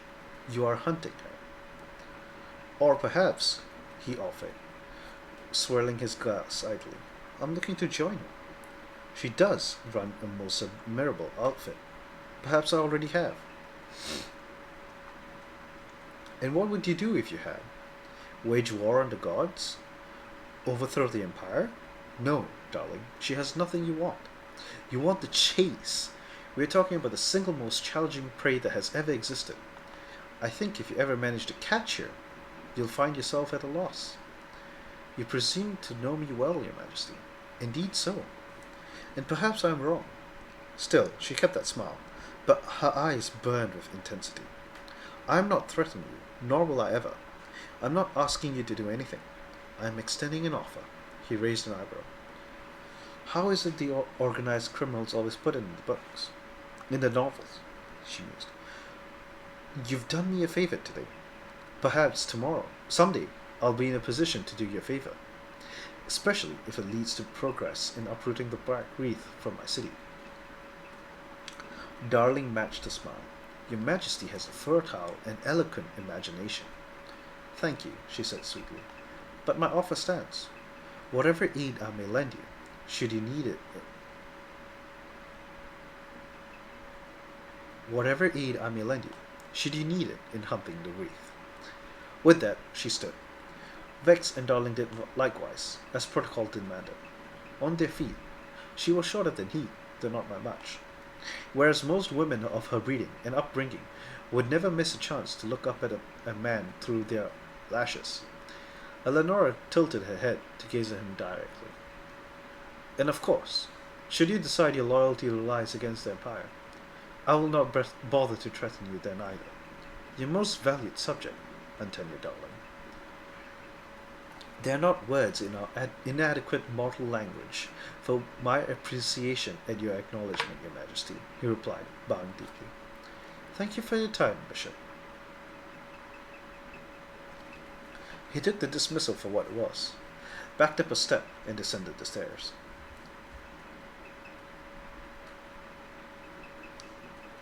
The gods were all watching him. He nodded to Assyrian, then tipped away a wink. For just a moment, he thought something very bad was about to happen to him, but Izara let out a peal of delighted laughter from across the room, and the goddess of war wordlessly turned her back on him. He didn't breathe again until he was back outside, and not deeply until he had climbed the stone steps and stood safely on the streets of Tiras. My God. He didn't breathe again until he was back outside, and not deeply until he had climbed the stone steps and stood safely on the streets of Tiras. Already, the tense atmosphere within the Elysium was starting to fade like a dream. Darling wondered, as he started walking, whether he would still be able to see the sign if he turned around. He didn't check. His mind was already furiously at work, teasing apart the details of that conversation.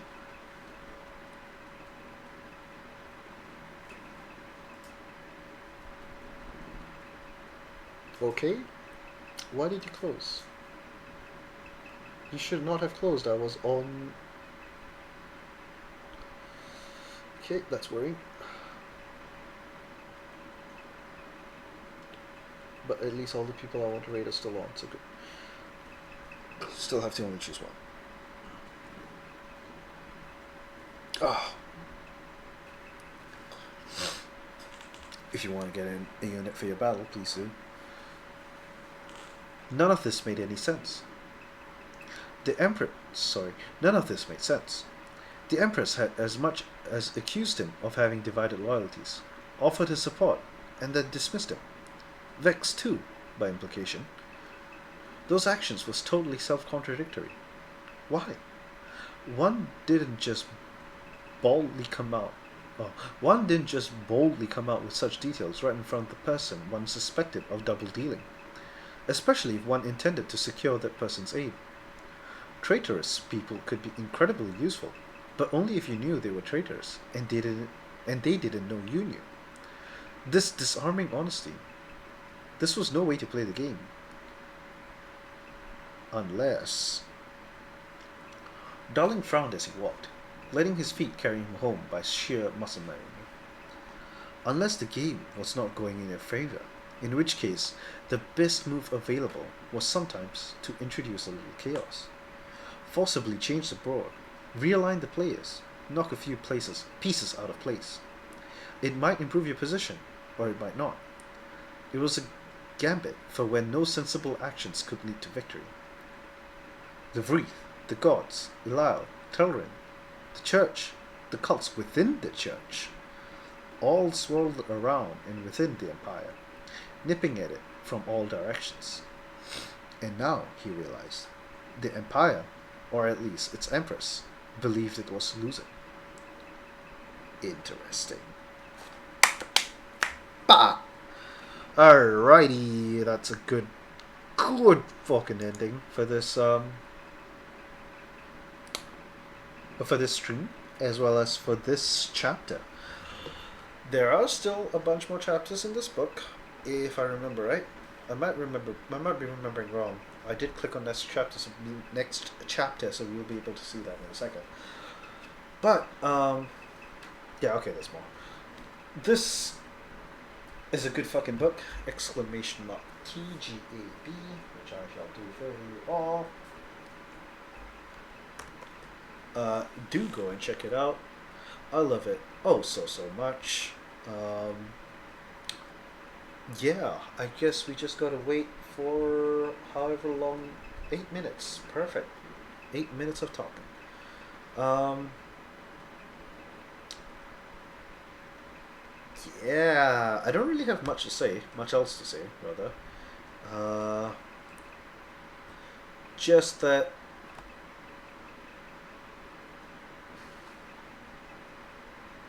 Yeah, good book. Go read it. Definitely, you will be reading it a lot faster than I'm reading it aloud on stream. Um, it's a lovely book. I genuinely love it so much. This was a good stream as well. 3 hours and 30-ish minutes. Damn, good long stream. Good long stream indeed.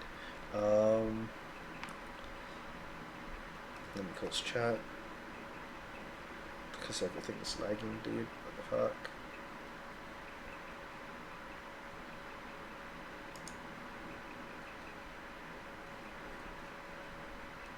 Let me open up OBS. There we go. Let me lag more. Lag more. But yeah, thank you all very much for joining me. Thank you, Madam J, for the 200 bits. Bruh. Wait, did you give me 400 bits in total? What? No, that's not true. Did I miss 200 bits somehow? No, you only gave me 200 bits. Why does my activity feed say that twice? Confusing. Wait, was that 400 bits? No, it wasn't. It was just 200. It was 100. I don't know. I don't understand. Whatever. Whatever. I give up. Anyway, for today, thank you Akatsuki for the 5 gifted subs before I started the stream. I think like close to like 2 hours before or something like that, or 4 hours. I mean. Thank you Jenny for all the sit-ups and push-ups you've made me do.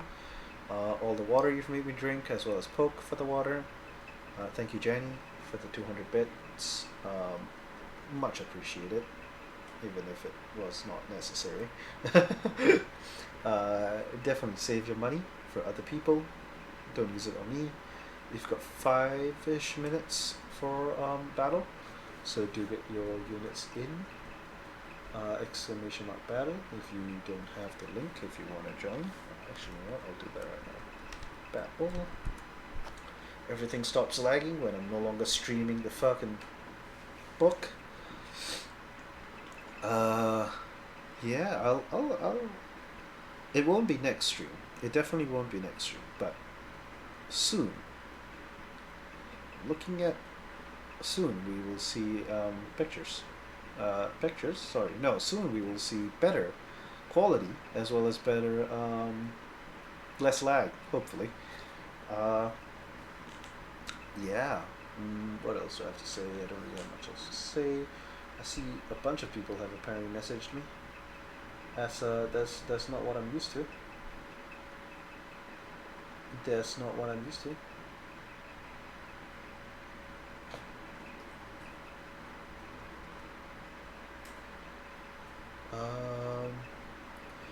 But yeah, I don't really have much else to say.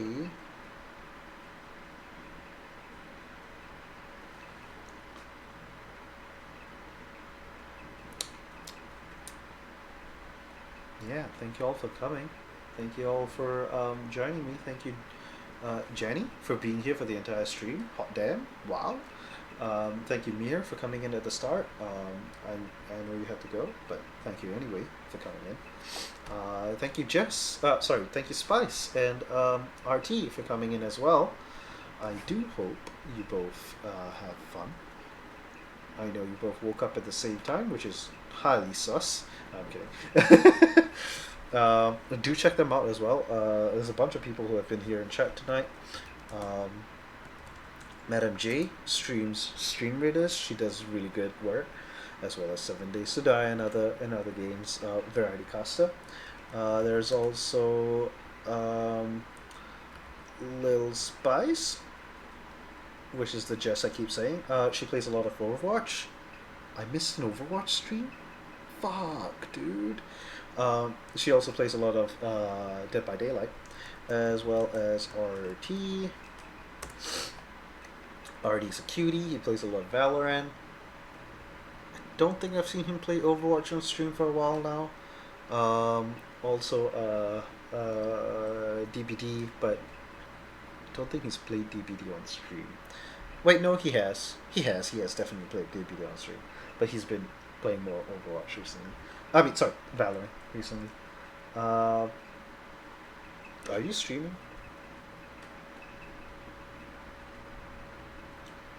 Oh, one of the people I wanted to raid has left. Cool. The main person I want to raid is still on. Doesn't look like they're leaving yet, though I'm not entirely sure. So we are probably gonna raid them. Ba ba ba ba ba. 2-ish minutes left on the clock. Before we end as well, I suppose. What else? I feel like I'm forgetting stuff, and that's always worrying.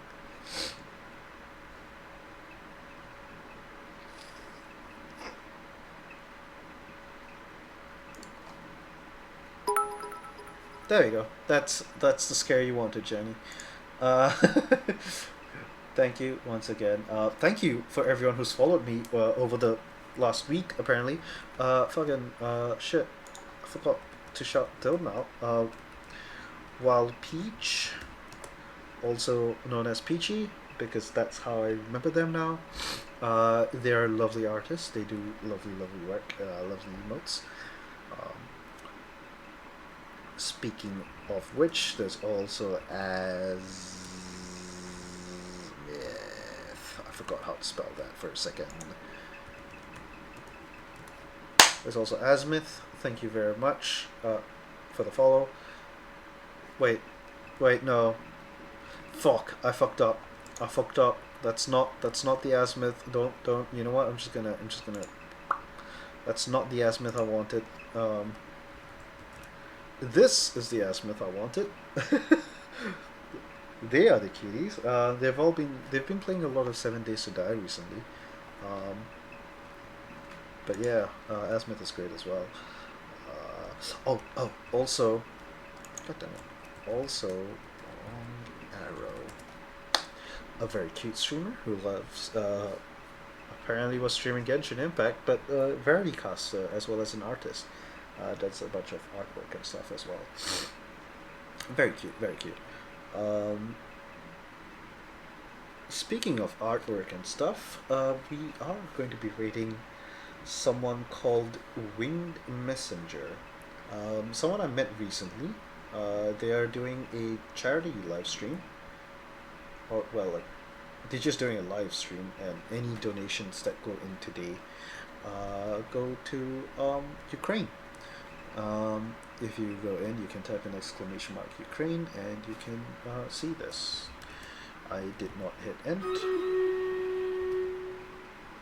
Alright, Messenger. There we go. They're a cutie. They do art as well, along with just like general. This is used, right? Okay, good. Stronghold. Let's put it like here-ish, I think. Alright, let's see how this goes. I put the stronghold in the wrong place. Oh no, we are fucked. Fuck.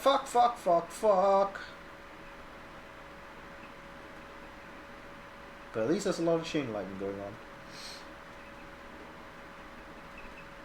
Yes, we finally fucking won this battle. Jesus Christ, it took us fucking forever.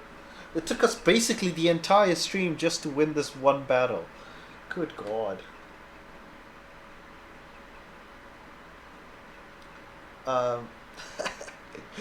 Cutie Kitty Pie, you have gotten 200 gold. Jenny is live. That's good timing. Is that why you stopped talking?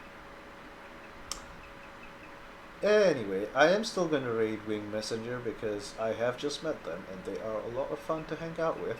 I play Overwatch with them sometimes. Don't remember if I met RT in chess against them or not, but they are fun to hang out with. Jenny, should I just read Jenny instead then?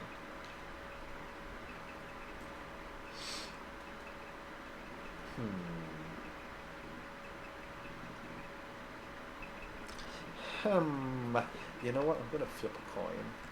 Control T, flip a coin.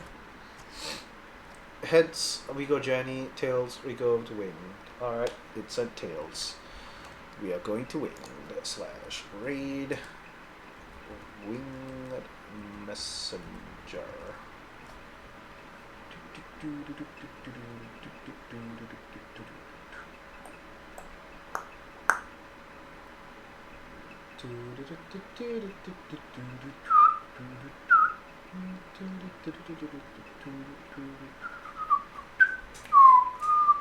Oh, I didn't click enter like a dumbass. There we go. We'll be rating Wing Messenger. Be sure to say hi. She's also from Singapore. It's why I kind of know her. But yeah, have fun in their chat. They are playing Phasmophobia, so I will not be staying around very long because I'm a scaredy cat, and it's also like fucking 1 a.m. Jesus Christ. But yes, thank you all for joining me on the stream. I am going to bed after this, after I say hi. Do I have anything else to say? Yeah, not really anything else. Stay hydrated, wear your mask, be cute, because you are already cute if you're in this chat. Even if you're not, if you know me, you're cute. Yeah, these are my socials. This is my Discord. Have fun. Say hi. I don't know. Look at the cute art Mir has posted in Discord. Yeah, that's all I got for you guys. Thank you all for coming. I love every single one of you. We have reached 200 followers. We have 5 more seconds left, so blah, blah, blah.